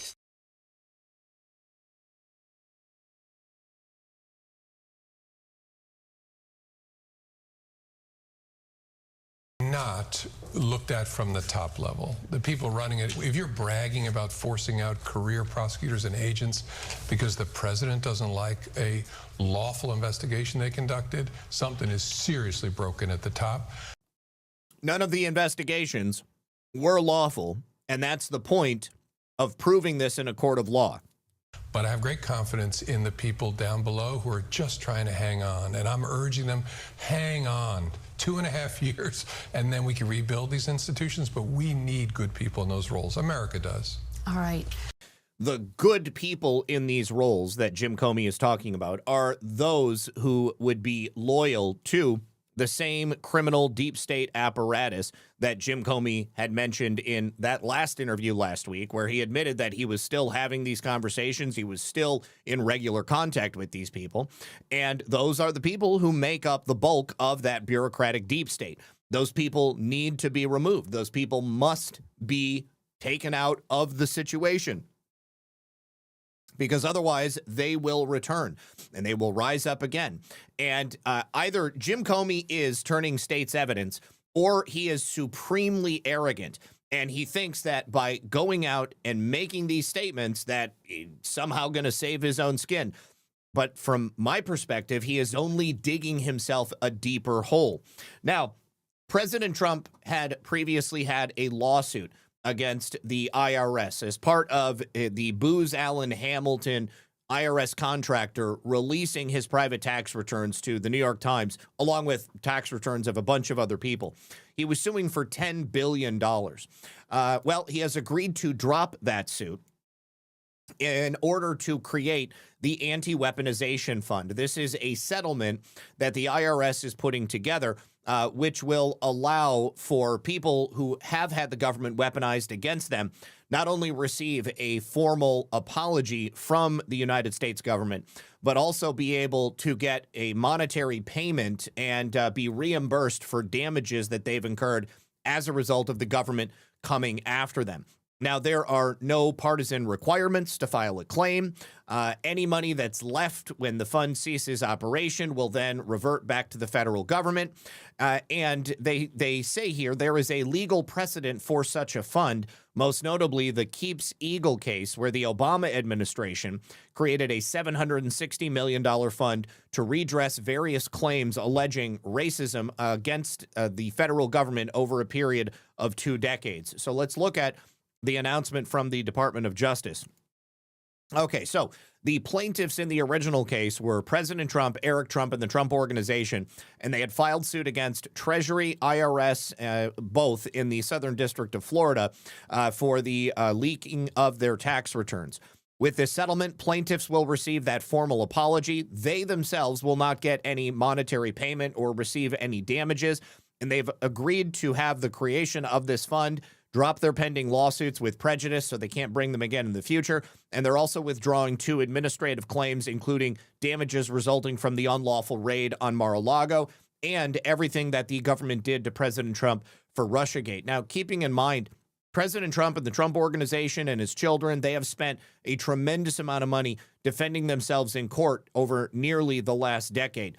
They are not taking anything from the federal government. Essentially, what they've done is fight for this creation to reimburse the people who were loyal to President Trump and who found themselves the victims of the federal government. The machinery of government should never be weaponized against any American, and it is this department's intention to make right the wrongs that were previously done while ensuring this never happens again, Todd Blanche said. As part of the settlement, we are setting up a lawful process for victims of lawfare and weaponization to be heard and seek redress. The use of government power to target individuals or entities for improper and unlawful political, personal, or ideological reasons should not be tolerated by any administration. That's the Deputy Attorney General, Trent McCotter. The fund will have the power to issue formal apologies and monetary relief owed to claimants. Submission of a claim is voluntary, so you have to actively pursue this. There's no partisan requirements to file a claim. Any money left over goes back to the government. The fund will receive $1.776 billion, so $1776 billion, and will come from the Judgment Fund, which is a perpetual appropriation, allowing the DOJ to settle and pay cases like this. So this is not going to be a line item that gets tacked on to the budget and force the American people to have to pay for this. This is coming out of existing DOJ monies. On a quarterly basis, the fund shall send a report to the Attorney General outlining who has received relief and what form of relief was awarded. At the Attorney General's direction, the fund can be audited. The fund must take steps to protect private information and avoid fraud. The fund shall cease processing claims no later than December 1st of 2028. And again, they go into the legal precedent. In Keeps Eagle, hundreds of millions of dollars remaining in the fund were distributed to nonprofits and NGOs that never made claims, whereas any money remaining in the anti-weaponization fund will revert back to the federal government. So they're not going to do the shit the Obama administration did. The Obama DOJ settled by putting $680 million from the Judgment Fund into a bank account for a single claims administrator to dole out. In Keeps Eagle, the remaining money ended up being about $300 million, was distributed to the entities that had never even submitted claims. The fund will consist of 5 members appointed by the Attorney General. 1 member will be chosen in consultation with congressional leadership. The president can remove any member, but a replacement must be chosen in the same way as the replaced member was selected. So this, as it was used in the past, was merely another grift for the NGO and the nonprofit fraud wing of the Democrat Party. But that's not going to happen this time. And they're going to be doing it very, very differently. All right. Now, I promised you that we would be talking about a series of arrests. And this time we are going to be talking about arrests of Mexican politicians and bureaucrats that are linked directly to the drug cartels. Now, this is the senator for Sinaloa. His name is Enrique Inunza Cazares. He's a high-ranking member of Mexico's ruling Socialist Morena Party. That is the same party as the president, Claudia Sheinbaum, is a member of, and he's just being arrested in San Diego. He actually turned himself in to federal authorities for the United States. He is 53 years old, and he was taken into custody by the DEA on charges of narcotics importation conspiracy, possession of machine guns and destructive devices, and conspiracy to possess the same. Now, Inunza Cazares was one of 10 current and former Sinaloa officials that have been hit with a massive federal indictment that was unsealed by the U.S. Attorney's Office for the Southern District of New York back in April. U.S. prosecutors allege the defendants conspired with the Sinaloa cartel to import narcotics into the United States in exchange for political support and bribes. The Sinaloa cartel is a ruthless criminal organization that has flooded the community with dangerous drugs for decades, Joe Clayton, the U.S. Attorney, said. As the indictment lays bare, the Sinaloa cartel and other drug trafficking organizations like it would not operate as freely or successfully without corrupt politicians and law enforcement officials on their payroll. The support of corrupt foreign officials for deadly trafficking of drugs must end. Let these charges send a clear message to all officials around the globe who work with narco traffickers. No matter your title or position, we are committed to bringing you to justice. And let me just do a refresh so that I can bring you here to a little bit more information.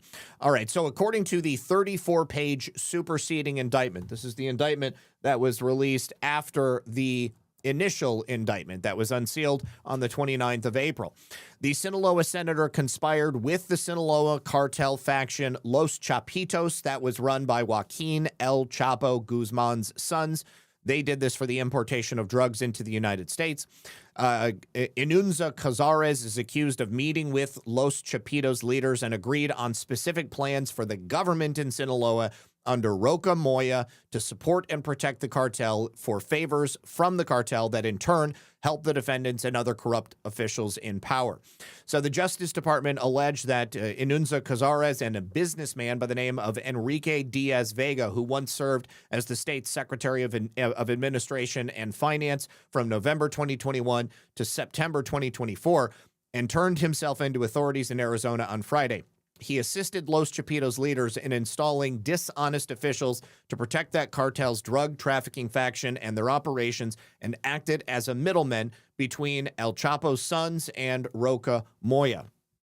Now, there were 10 indictments that were announced. There was another Mexican politician very recently that was indicted. He went into hiding. We now have this Mexican senator who surrendered in San Diego. We had the Mexican businessman who surrendered in Arizona, and then another Mexican general who also surrendered in Arizona. Now, the indictment of corrupt Mexican politicians, of course, has been a focus of the administration. But those corrupt Mexican politicians and the actions of the cartel are not limited to the politics of Mexico. They also very obviously bleed over here into the United States of America. There are definitely politicians here in the United States who are corrupt and involved in drug trafficking as well. The more Mexican politicians we round up, the higher level individuals we're able to indict and arrest, and the closer it brings us to the drug trafficking that is going on here in the United States. Now, also, about a week or two ago, it was announced that all of the Mexican consulates that are operating to destabilize the United States, that are funding some of the protests from these Spanish-speaking non-governmental organizations that we've seen throughout the first portion of President Trump's presidency, those are also all under investigation now. And with these three high-level individuals in Sinaloa coming in and giving themselves up, it seems to me like it's pretty likely that there is a leaky ship. These people are being given up, and they would continue to run if they thought that there was somewhere that they could run to.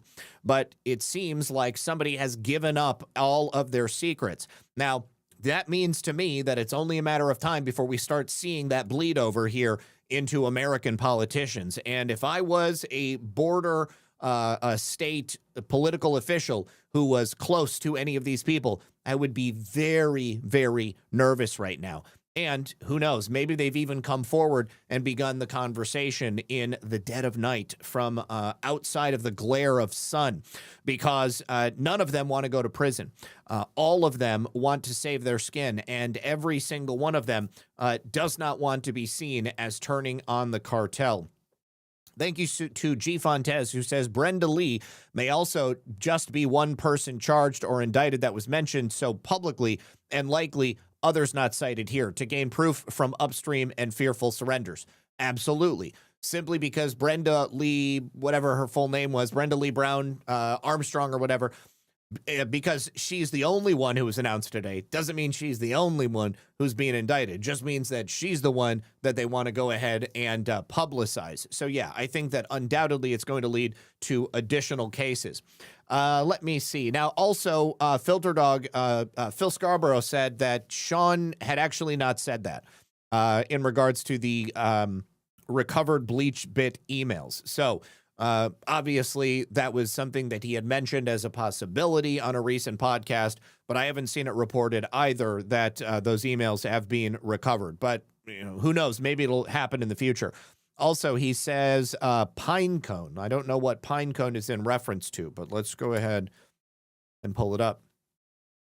Massey really did sleep with Lauren Boebert. Laura Loomer released text messages from Thomas Massey on his boner phone of a conversation where he talks about whether his pine cone, the name she's given his penis, could fit inside Lauren Boebert because she's so petite. Now it makes sense why she's out campaigning for him. He was also laughing about being fondled by a male TSA member after his pine cone set off the metal detectors. That sounds very gay. Well, you know, so we don't know that these are real.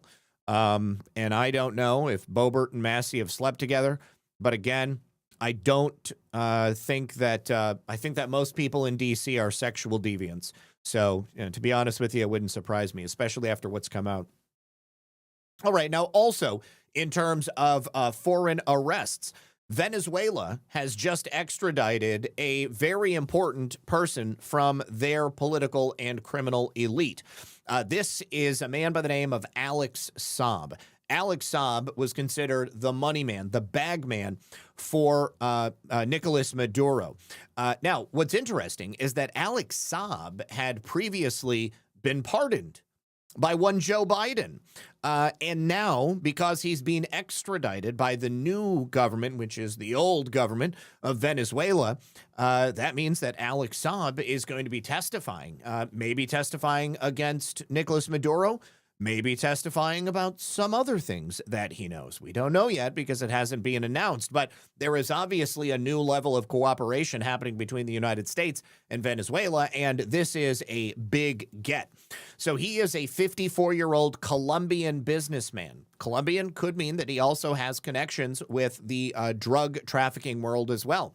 And a former close ally of Venezuelan President Nicolas Maduro. And he was arrested back in February in a joint U.S.-Venezuelan operation. And yesterday was his extradition day. This is less than 3 years after being pardoned by Joe Biden. I wonder if we've got a copy of that pardon. I'd like to see that. But here he is being brought to the U.S.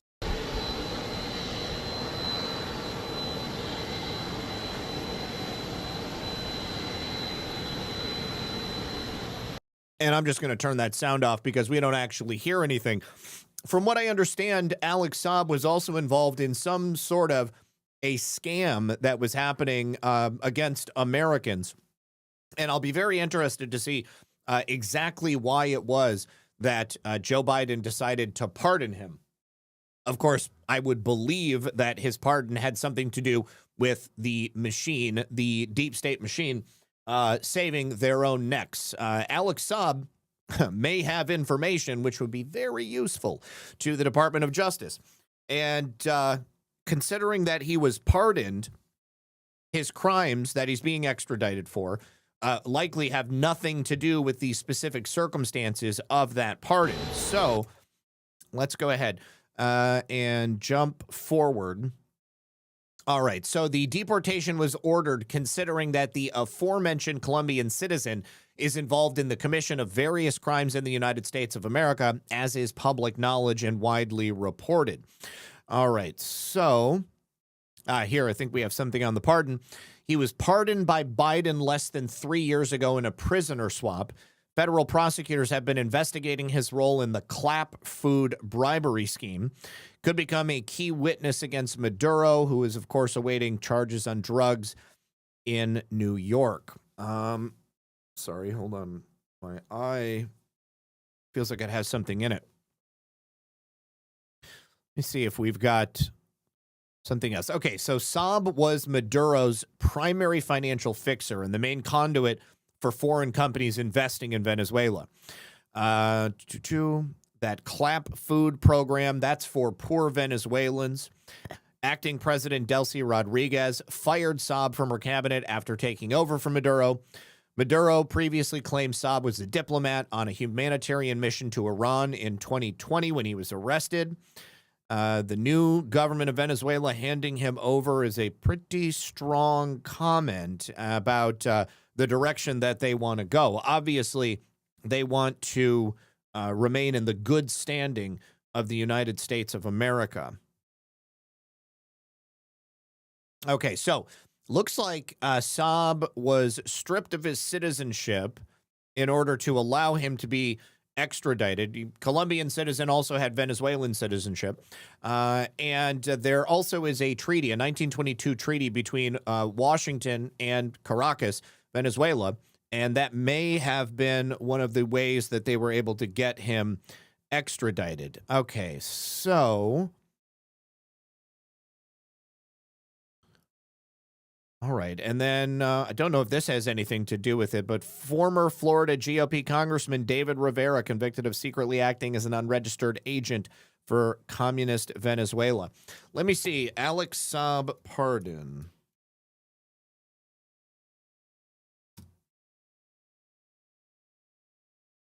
Okay, so Alex Nain Saab Moran, a Colombian-born businessman and key ally of former President Nicolas Maduro, received an executive grant of clemency from Biden in December of 2023. The pardon available on the U.S. Department of Justice site was part of a controversial prisoner swap for detained Americans and fugitive defense contractor Fat Leonard. Ah, that's right. There were some mercenaries who had gone to Venezuela and attempted to overthrow Nicolas Maduro unsuccessfully. So the 2023 pardon was narrowly tailored to dismiss a 2019 indictment in the Southern District of Florida concerning money laundering and bribery schemes related to unbuilt low-income Venezuelan housing units. The clemency was explicitly conditioned on Saab departing the United States and remaining outside its borders. The release, as part of that deal, he was flown to Caracas, and he was celebrated by the Venezuelan government. Although pardoned in 2023, Saab still faced active federal investigations in the U.S. regarding bribery, conspiracies involving the Venezuelan food import contracts, and, of course, now he has been extradited back to the United States. All right. Very interested to see how that one shapes up. Let's see. G. Fontes says the chairman of the Joint Chiefs of Staff is U.S. Air Force General Dan Cain, Raisin Cain, whose Office of Special Investigations in Quantico, Virginia, works closely with the FBI, was also a mission commander in flight over D.C. on 9/11. Yes, that is 100% true. Thank you to Sean Joe for 2 cans. Thank you to No Thanks Joe, who says, happy Monday, Lisa and Zach. I hope you guys had a great weekend, and I look forward to a new week of exposure of some of the soon-to-be-named indictments and those charged. God bless and be safe. Thank you, my friend, and thank you for that. Sean Joe, thank you for the can. Super D says, lock him up, and dropped 2 cookies. Thank you for that. Sean Joe, thank you for the cookie. Brewbark, who says, I'm old enough to remember the Secret Service agent who was poisoned in Scotland, which was another attempt on the life of President Donald J. Trump. That is correct. I had completely forgotten about it, but now that you mention it, I remember. Sean Joe, thank you for the cookie as well. Appreciate that. All right. Now, I had promised you the another associate of the infamous Dr. Anthony Fauci, now in the crosshairs of potentially another federal investigation. That is Ralph Barrick, who previously was at UNC Chapel Hill. He was also working inside the Department of Health and Human Services. He was finally suspended earlier this month on May 7th. He received a letter from Jennifer D. Johnson, and this 4-page letter details the reasons for his suspension. Let's go ahead and take a look. All right, dear Ralph Barrick, this is to notify you on behalf of the Department of Health and Human Services, I have suspended you and initiated proceedings to debar you from participating in federal government procurement and non-procurement programs. This action is initiated pursuant to 2 CFR 180, which HHS adopted and gave regulatory effect. Blah, blah, blah. Copies of this referenced memorandum are also sent out. Enclosed is a copy of the action referral memorandum, and the information set forth in that memorandum indicates that you lack the present responsibility to participate in federal procurement and non-procurement programs. The suspension and proposed debarment of Ralph Barrick is based on the following information. They go through a number of reports from the National Institutes of Health, et cetera, et cetera. And they sent a letter to Chapel Hill telling him how he can contest this if he wants to file a response, of course, based upon Ralph Barrick's participation in the pandemic. He's not going to be able to do that. They also go through all of the various services and places that he was previously receiving grants from, that he's not going to be able to do that. He also can't do any business with the federal government as an agent or a representative of other contractors or himself. No government contractor award may be sent to you or a subcontract equal to or in the excess of $30,000, except for certain subcontracts for commercially available off-the-shelf items. Your affiliation with or relationship to any organization doing business with the federal government will be carefully examined to determine the impact on those ties. You are prohibited from acting as a participant in the federal agency transactions. You are prohibited from participating in certain non-procurement transactions, which include but are not limited to grants, cooperative agreements, scholarships, fellowships, contracts of assistance, loans, loan guarantees, subsidies, insurances, payments for specified use, and donation agreement. Essentially, can't work within the research institutions. He can't work for schools. Anybody who's going to be receiving federal money is not going to be able to put Ralph Barrick on the payroll. And the debarment period is not to exceed 3 years generally. However, regardless of whether you contest this action in response to this notice, I may impose embarment for a longer period or shorter period as the circumstances warrant. The length of debarment, if ultimately imposed, will be based on the seriousness of the cause for debarment, as provided in the subsection she mentioned earlier. These proceedings are not punitive. I will consider any information you wish to provide, and then gives the place where he can go. And the letters continue because, okay, here we go.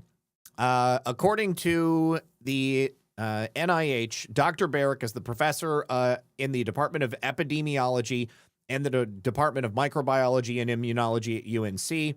He began his career in 1986, and his research focused on coronaviruses, using them as a model to study the genetics of RNA virus transcription, replication, persistence, pathogenesis, genetics, and cross-species transmission. As of April, he's the co-founder of the scientific advisor of the Rapidly Emerging Antiviral Drug Development Initiative, a nonprofit biotechnology company dedicated to preventing global catastrophes. As of April, the government announced they would be instituting a funding pause on gain-of-function research projects that reasonably may be anticipated to confer attributes to influenza, MERS, or SARS viruses, such that the resulting virus has enhanced pathogenicity and or transmissibility. According to the NIH, they've notified UNC that the projects they were working on are now going to no longer receive funding. Ralph Barrick had submitted a response to the NIAID in 2015 and 2014, Barrick stated he was talking about the insertion of these various genes into a variety of viruses, which of course would increase their transmissibility and lethality. They found that Barrick was engaging in deceptive practices doing this research because he wasn't fully honest about the types of insertions that he was making. In 2015, he was talking about the gain-of-function studies mutating SARS-CoV viruses, how to make wild-type viruses more attenuated for human transmission, basically all of the stuff that led to the pandemic in 2019 and 2020. Barrick engaging in deception. Barrick is dishonest. Barrick receiving grant funding, which was for essentially illegal activity, using his NIH-funded grants for activities that we do not support. And basically, he is just a very, very bad man. Now, again, what has happened here is not punitive and it's not criminal. This is merely a prelude to any further actions that might come. So I fully anticipate that we're going to be looking for Ralph Barrick to be involved in some type of legal actions coming up. So good luck sleeping soundly at night, Dr. Barrick. I don't think that that's it's going to be happening for him. All right. Thank you very much to Sean Joe for the cookie over on Pilled, and thank you to Super D for purchasing a 3-month bronze tier subscription. I appreciate you. All right, we're going to get into some local news now. First of all, we're going to stop by Spotsylvania County, Virginia.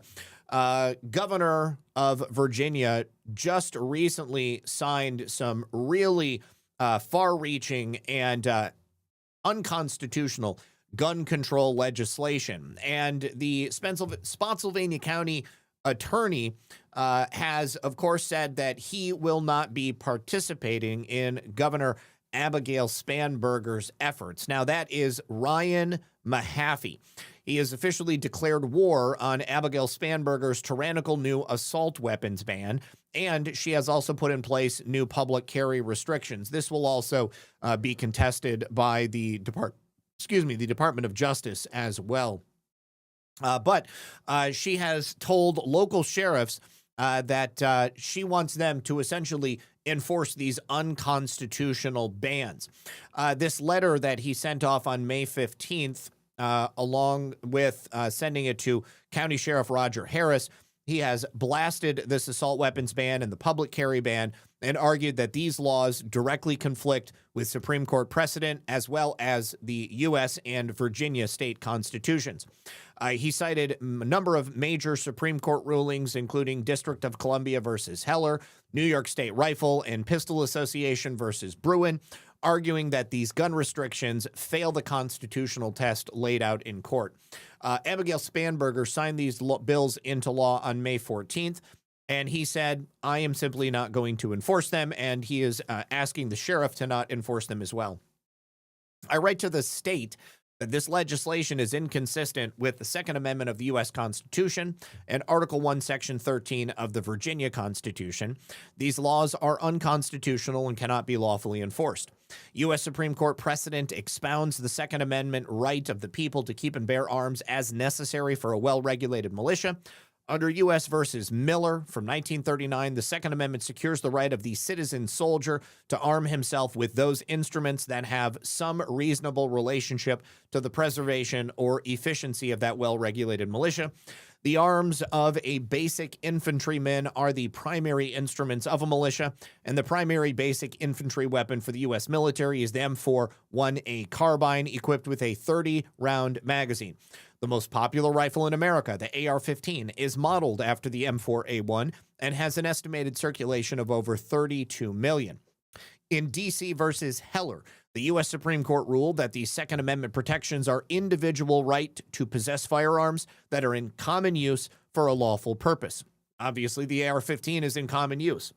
New York State versus Bruin. The Supreme Court ruled that the Second Amendment restrictions must be consistent with the nation's historical tradition of firearm regulation.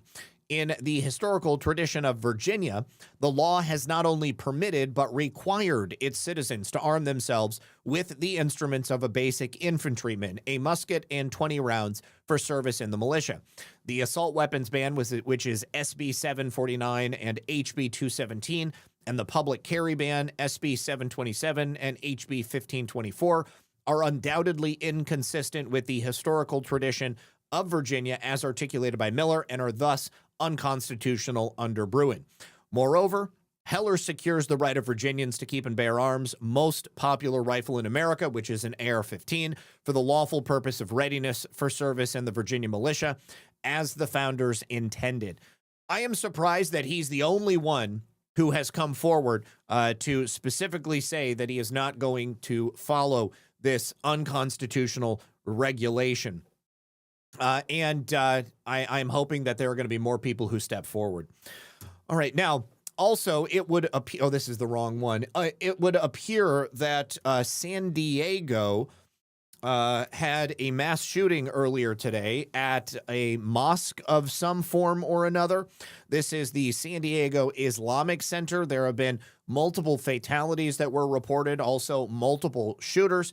Police responded to the San Diego Islamic Center in California earlier today after this report of this active shooter situation. There were at least 3 people killed. I think that has risen to 4 people killed now, and that would include the 2 shooters who killed themselves before the police could intervene. There was a security guard as well as 2 staff. I'm sorry, if we include those 2, then I think we're talking about 6 people killed. So security guard as well as 2 staff members at the mosque who were killed. Let's go ahead and look at this. We are getting some new information on who the actual victim was here that we believe was shot by an active shooter there at the situation. The chairman of this mosque is telling the New York Times that the person was killed was a security guard who worked there on site. And that, of course, tracks with what we heard earlier from the eyewitness who said that it appears that that person was wearing some type of uniform. Again, the new information appears that that person, according to the mosque, was a security guard. And there was a picture going around earlier. I'm not going to show it, but it appears to show somebody dead outside in a pool of blood. Let me see. I don't think that we have any information about who the shooters were.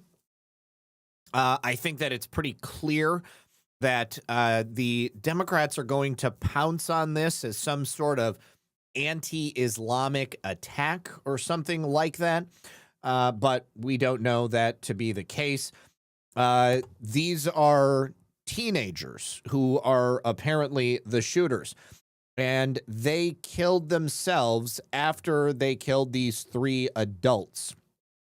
This particular mosque is connected to people who were blamed for the 9/11 hijackings. And I don't know if that means that this mosque is also connected in some way to Corey Mills, or if that's a different imam that was connected to the 9/11 hijackings. So much like the events that took place in Austin, considering that these were teenagers who allegedly committed these shootings, I don't know that we're going to get any information. But here is San Diego PD talking about the teens. The suspects at this point appear to have died from self-inflicted gunshot wounds. There were no officers involved in firing their weapons. But that is still very preliminary at this point. But that's what we believe right now. 2 males. Do you have ages? At this point, we believe them to be 17 and 19. So, okay, so sad, hate it when things like this happen, but before we weigh in on any real commentary, I think we got to get some more information. This is definitely something I can comment on, though, because it has to do specifically with government corruption. Now, this is a case that took place in Illinois, and the district park director of this local area used taxpayer dollars in the form of her payment credit card to hire a helicopter for a photo shoot for her daughter's prom. The park director is Quintina Brown. She told police that she had approval for the helicopter to land in this park, but city leaders are not authorized to land helicopters in this public park because children are there playing. Now, she also was not authorized to use taxpayer dollars, city money, to pay for the private rental of this helicopter for her daughter's prom pictures. There was a minimum charge of $800 by the helicopter company for 1 hour. And on the receipt that was shown to local police, it's very clear that Quintina Brown not only paid using her city credit card, but she also authorized the use of that credit card for herself, and she also authorized the landing of this helicopter in the city park. Markham Parks is listed on the receipt as the company. She also used the address for one of the park locations, and of course, she used her taxpayer-funded credit card for the charges. Let's go ahead and see what she has to say. City leaders insisting that the park director crossed the line for a photo op for her daughter. A photo shoot, at least the deposit we now know was charged with a credit card that taxpayers pay for. Less than a week after this helicopter landed at the Markham Park, catching many by surprise, this prom stunt for the park director's daughter is now political. Here's what Quintina Brown told officers. I got it okay through the park, but I didn't just, you know what's going on with the city. Yeah. She says, I got it okayed. She's the freaking parks director. She just okayed it herself. Trying to pass the buck, trying to get away with this. Probably thought she was going to be able to have this helicopter land in the middle of a city park with all these kids playing. Nobody was going to notice. And what's the worst that could happen? She's just going to say that it's okay. But it's a little bit of self-glad handing. That city leaders never authorized the landing in the public park where children were playing. Did they say you can land a helicopter? I have the landing permission, I can bring it over. The pilot had a notice signed by the park director herself. The company later handed over this invoice to the city attorney. The receipt raises much bigger questions. The bill was for a minimum of $800 for an hour. At the bottom, there's a credit card number linked to Brown. She named Markham Parks as the company and even used the address of the field house and provided her signature on a taxpayer-funded credit card. The plot thickens, as they say. The city attorney says there's no way Brown accidentally entered all that information. In fact, he spoke to the helicopter company. They told me that the deposit was charged to the card, and they have not been successful in getting the remaining $800 off the card for whatever reason. Because they probably blocked any further transactions from taking place because this was totally inappropriate. There's no reason that the city should be paying for this. This was undoubtedly an example of local government corruption. This woman thought she was going to be able to get away with it. I'm sure she knew that what she was doing was wrong, and I hope that she goes to jail for it. Using the Park District credit card either to pay or hold the reservation is why Markham's mayor says residents should be concerned. Why wouldn't somebody question that? In fact, the city started questioning spending at the Park District and its board in the fall of 2025. How are you? She was already getting questioned for questionable purposes, questionable purchases, rather. I can't wait. Can't wait to continue diving into this one and seeing just how much money this woman has spent on the backs of taxpayers for herself and for her child. CBS Chicago reported when Brown was first caught on body cam getting served with an injunction. Leaders allege Brown and the park board were not paying bills and left most parks with broken equipment and deplorable conditions. You know what else this reminds me of? Super Mayor Tiffany Henyard, who since getting kicked out of Dalton, Illinois, has moved down to Georgia and is now reimagining herself as a MAGA Republican, supporting President Trump and trying to run for office down there. If I was living in Georgia, I would stay clear of Tiffany Henyard because she ran her township and her city into much, much debt. they've been landing helicopters in different ways over there. And remember that invoice? There's a line which says every additional 6 minutes over the hour would be $80. We're told police grounded that chopper for at least 3 hours. Now the big question, who will pay for the extra minutes? Not to mention the original $800. Keep in mind, that contract is under the name of the Markham Park District. Well, the only person who should be paying for any of it is Quintina Brown. There is no reason that the city or the parks should be paying for it. Very, very sketchy behavior. Let me say thank you very much to... Hold on. We've got a bunch of them from G. Fontes, who says, perhaps why Virginia has been such a battleground for the party as well as the CIA, having their officer selected, did I say that, to be the state's governor. Just thinking out loud, I think you're absolutely correct. I mean, there's a reason that a, quote, former CIA official would be running for government. It's so that the CIA can be in control of the government, or good twin, bad twin be in control of the government. Let's see. G. Fontes says, Barrick Mining Corporation, different Barrick, but sounds the same. That as much as Warren Buffett wanted no part in precious metals, still approved the significant investment made by his Berkshire Hathaway. Dave75 says, shortcut the resume and just say mad scientist. And then continuing G. Fontes, Buffett still invested hundreds of millions of dollars of his and many other wealthy clients who own even one share of the company stock into holes in the ground. I don't know anything about Barrick Mining, but again, different than Dr. Ralph Barrick. All right, so now we're going to go to Nebraska.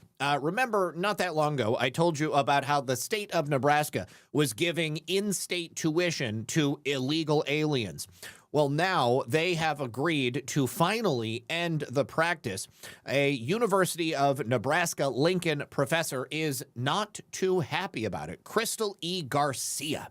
She's an associate professor in the University of Lincoln, Nebraska's Department of Educational Administration, went on social media and said that Nebraska students were facing hits to supports after state officials have moved to end tuition benefits for illegal aliens, and the university dissolved its Office of Gender and Sexuality. So in other words, DEI and pandering to illegals is no longer going to be the policy of UNL. The comments came after the DOJ had challenged Nebraska's tuition policies in federal court. They argued that the state's previous system was a violation of federal law. They were allowing illegal aliens to receive in-state tuition rates and financial aid benefits that were unavailable to some American citizens because they would be considered out-of-state tuition recipients. It shouldn't have taken the DOJ involved in getting to this point. They never should have been giving in-state tuition to illegal aliens in the first place. Nebraskans expect that illegal aliens won't get the benefit of in-state tuition and financial aid. Federal law actually forbids it. That's the governor of Nebraska, Jim Pillen. This should hardly be a source of friction. But obviously, there are a lot of people within the university system who want to give as many benefits to illegal aliens as possible over and above the benefits that they give to American citizens. So disgusting. You think about how many kids, American kids, have been charged up the wazoo. Well, you could be an illegal alien, just show up one day and say, I'm not here legally. And they're like, boom, here is a bunch of free freaking money. So this professor is very unhappy about it, and I don't know, maybe she'll lose her job. That's what I think should probably happen. All right, now let's talk about some fraud that has been discovered. This time, it's a government employee in Maryland. This woman in Maryland is now receiving a prison term for her role in a fraudulent effort to scam the unemployment system. District Judge Deborah Boardman has sentenced Kiara Smith. She's 28, lives in Prince George's County. She's now going to be a resident of a federal prison, 42 months behind bars, followed by 1 year of supervised release. She committed conspiracy to commit wire fraud and aggravated identity theft. Judge Boardman is also ordering Smith to repay in full the $3.5 million she stole, so $3.5 million in restitution. She will also be imposing a criminal forfeiture of $275,000 on top of that. So Smith was serving as a contractor for the Maryland Department of Labor. Apparently, she would let her co-conspirators use her work laptop to alter and approve fraudulent coronavirus aid, relief, and Economic Securities Act unemployment insurance claims. She also sought and fraudulently obtained a significant amount of unemployment insurance benefits that were separate from this conspiracy. So maybe she'll be charged for that separately. Kelly O'Hayes is the U.S. Attorney for the District of Maryland, and she announced the sentence with Inspector General Anthony P. Desposito at the U.S. Department of Labor Office of Inspector General and the Special Agent in Charge, Jimmy Paul, for the FBI's Baltimore field office. In court documents, we find that beginning in May of 2021 and continuing until June of 2022, Smith and her co-conspirators engaged in an identity theft scheme to defraud the United States of America, the state of Maryland, multiple financial institutions, and multiple individuals. The co-conspirators submitted false and fraudulent uninsurance benefits claims to the Maryland Department of Labor, the agency that is responsible for processing those unemployment insurance claims. As part of the conspiracy, the co-conspirators fraudulently obtained more than $3.5 million in unemployment insurance benefits. Company 1 employed Smith to provide professional support services, including fraud detection efforts. Isn't that rich? She was the one who was supposed to be catching these things, and instead she was the one perpetrating these things. As part of the scheme, Smith provided a company-issued laptop to her co-conspirators to access and alter non-public unemployment insurance data, and the Department of Labor maintained databases. This enabled those co-conspirators to maximize the unemployment insurance payouts or the fraudulent unemployment insurance claims. Her co-conspirators would alter the contact email addresses, online account passwords, and payment methods for existing unemployment insurance claims. Then the co-conspirators would further the scheme by using identity theft to use personal identifying information for people that were not them. They would then also access the databases to upload and approve documents submitted in support of these fraudulent claims. They would remove fraud holds on unemployment insurance claims. They would certify weeks for determining unemployment insurance benefits and engage in other actions to facilitate the fraudulent payments. During the scheme, the Department of Labor believed it was dispersing these unemployment benefits to debit cards and accounts of the unemployment applicants, but the accounts were opened and controlled by the co-conspirators. Judge Boardman previously sentenced co-conspirators Lawrence Nathaniel Harris, 32, of Temple Hills, Maryland, Ahmed Hussein, 23, of Prince George's County, Zachariah Hussein, 28, of Oxon Hill, and Brian Nushawn Ruffin of Woodbridge, Virginia. They got 180 months, 102 months, 36 months, and 27 months, respectively. Terry Chen, 25, of Prince George's County, Maryland, is receiving his sentence on Wednesday, May 20th. On April 7th, the Department of Justice announced the creation of the National Fraud Enforcement Division, and they are obviously going after this exact type of fraud to make sure that it doesn't happen again. This will not be the last we hear coming out of Maryland, and certainly won't be the last we hear coming out of the Anti-Fraud Division. Now we're going to jump on over to Boston, and a former Dracut resident, may say Dracut, not exactly certain. This was a man who worked for the U.S. Department of Labor. He has also pled guilty in federal court to obtaining more than $45,000 in pandemic unemployment benefits, basically the same thing our last story did. But he was employed full-time, and he was also working as a federal industrial hygienist. Mo Young Kang, 50. He was working for OSHA from 2016 until July of 2023. He earned more than $85,000 annually during the pandemic years, and he applied for pandemic unemployment assistance in April of 2020, claimed under penalty of perjury that he was self-employed, unable to work due to COVID-19, and he had not earned more than $89 a week since early March. All of that was a lie.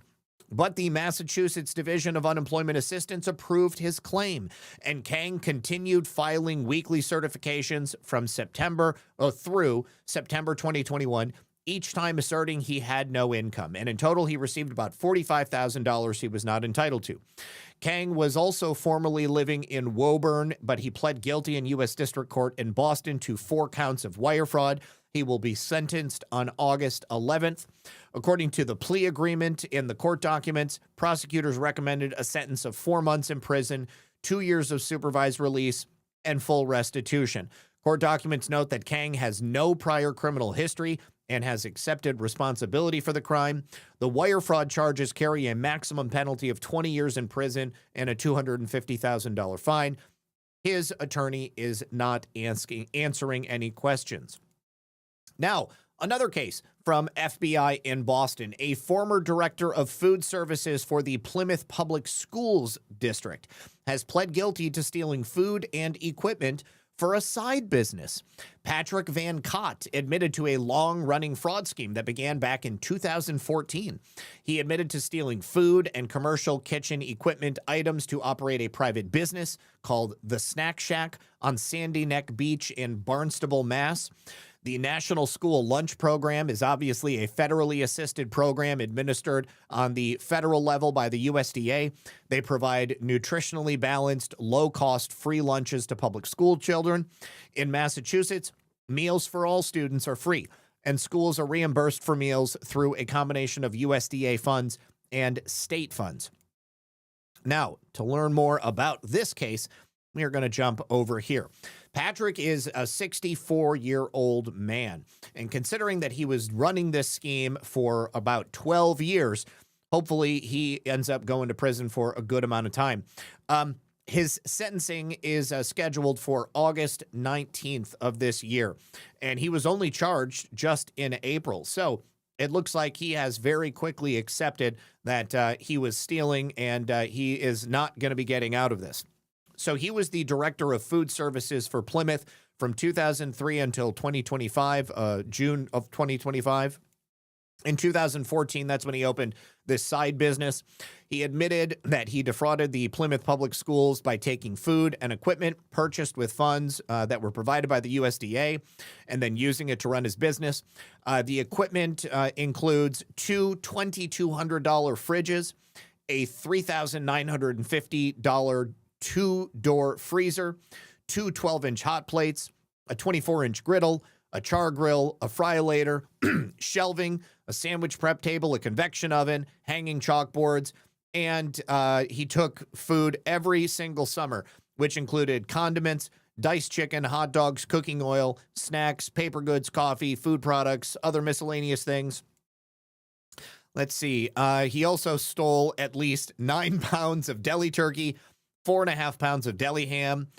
He ordered $3,000 in premium burger patties with food funds, and he, of course, sold it all. Now, he will be looking, the charge of theft would be a sentence of up to 10 years in prison, 3 years of supervised release, and a $250,000 fine. Wire fraud is up to 20 years in prison, $250,000 fine. And as I said, he will be sentenced in August. So I look forward to following up on that. The moral of the story is don't steal from the people. All right. Now, we need to jump over to West Virginia next because I should have put that up next to the story on Virginia. But West Virginia is looking to capitalize on the terrible situation the state government of Virginia finds themselves in right now, because a lot of people are expressing their displeasure at the decisions being made by the state legislature and Governor Abigail Spanberger. So it would appear that a lot of people are hoping to move, and West Virginia is a natural place to go. So the governor of West Virginia is inviting those people from Virginia to come on over. Abigail Spanberger has increased Virginia's sales tax. She has raised compliance costs, operating expenses, and prices for small businesses. On top of that, she has put large taxes on employers. She has proposed a tax equal to 100% of qualified employee benefits for larger employees. Regional sales taxes and delivery taxes in certain areas are also going up. Now, not all of these things have passed yet, but all of them are scheduled to hit her desk before long. So the governor of West Virginia, Patrick Morrisey, sees this overreach as a prime example for why people should move to West Virginia. He says, my state is open for business and we are not going to dip into your pockets in the same way. He says, we're going to be spending some time in Loudoun County and all across Virginia and making the pitch and the comparison on the direction that West Virginia is moving in versus the direction that Virginia is going in.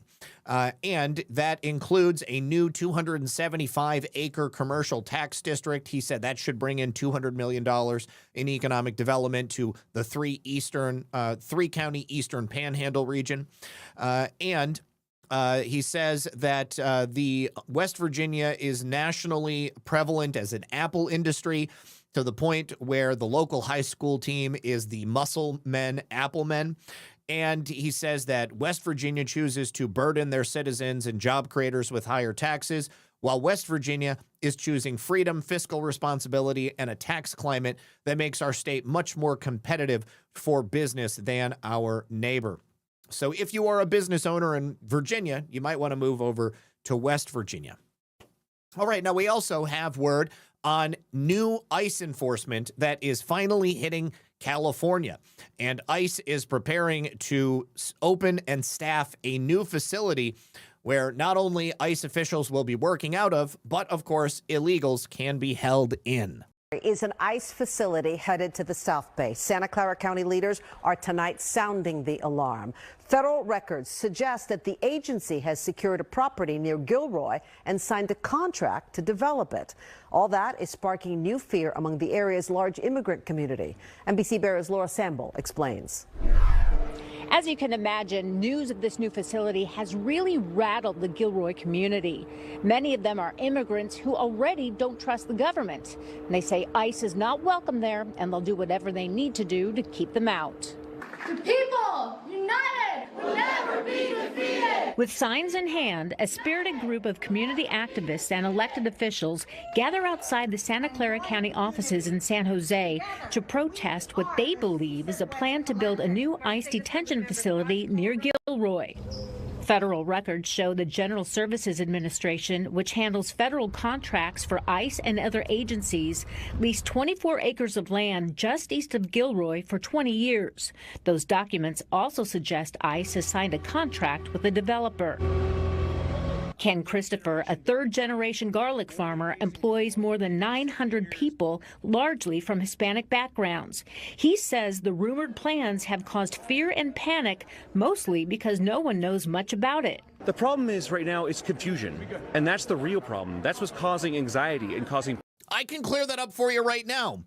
If you're illegal in California, you'll probably get arrested. If you hire illegals, your employees will probably get arrested. You, as a business owner, illegally employing illegal aliens might also find yourself open to criminal prosecution. There is a method. There is a legal process to hire people from other countries. There is a process to obtain visas for them to make sure that you are compliant with the law. If you do those things, you've got nothing to worry about.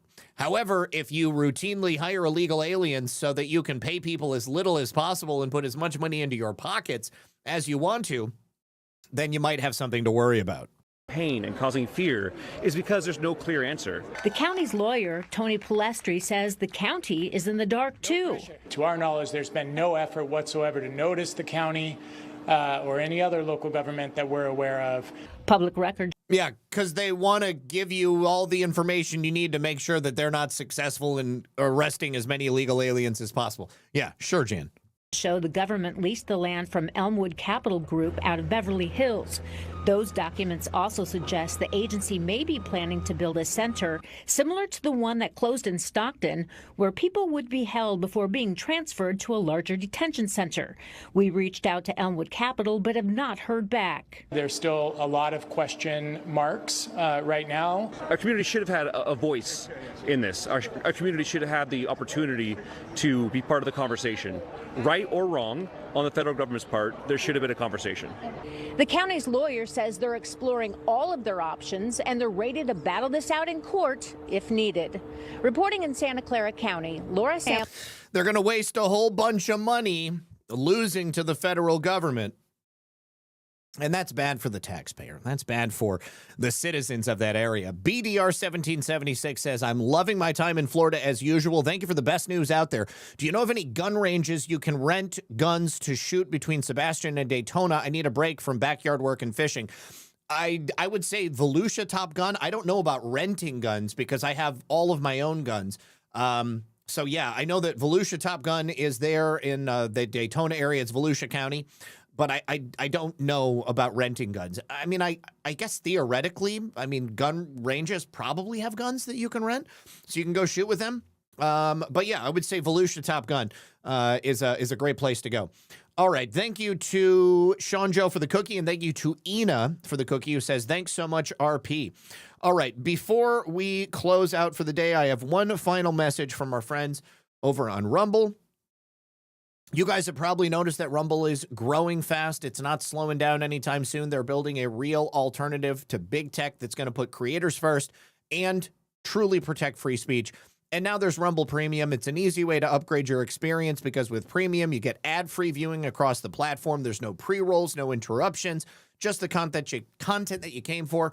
And as an example, yesterday, I streamed myself playing Resident Evil Requiem. It was a lot of fun. So you can check that out if you're a premium member or if you're just a member of the channel over on Rumble. You'll get also access to premium content, behind-the-scenes videos, behind-the-scenes drops, and more from your favorite creators. And right now, Rumble is offering a $10 off deal on an annual subscription. To take advantage of it, you go to rumble.com/premium and then use the promo code STUDIO at checkout. Once again, that's rumble.com/premium with the promo code STUDIO. You can use the QR code on screen. No more ads, more freedom, and content that you actually care for. That is the deal. Well, thank you very much to them. All right, and let me just remind everybody about the final sponsors, which are going to be, first of all, my friends over at Pet Club. And to get that information, you just, oh, that's the wrong, where's the freaking, yeah, this is it. Okay, that one right there. No.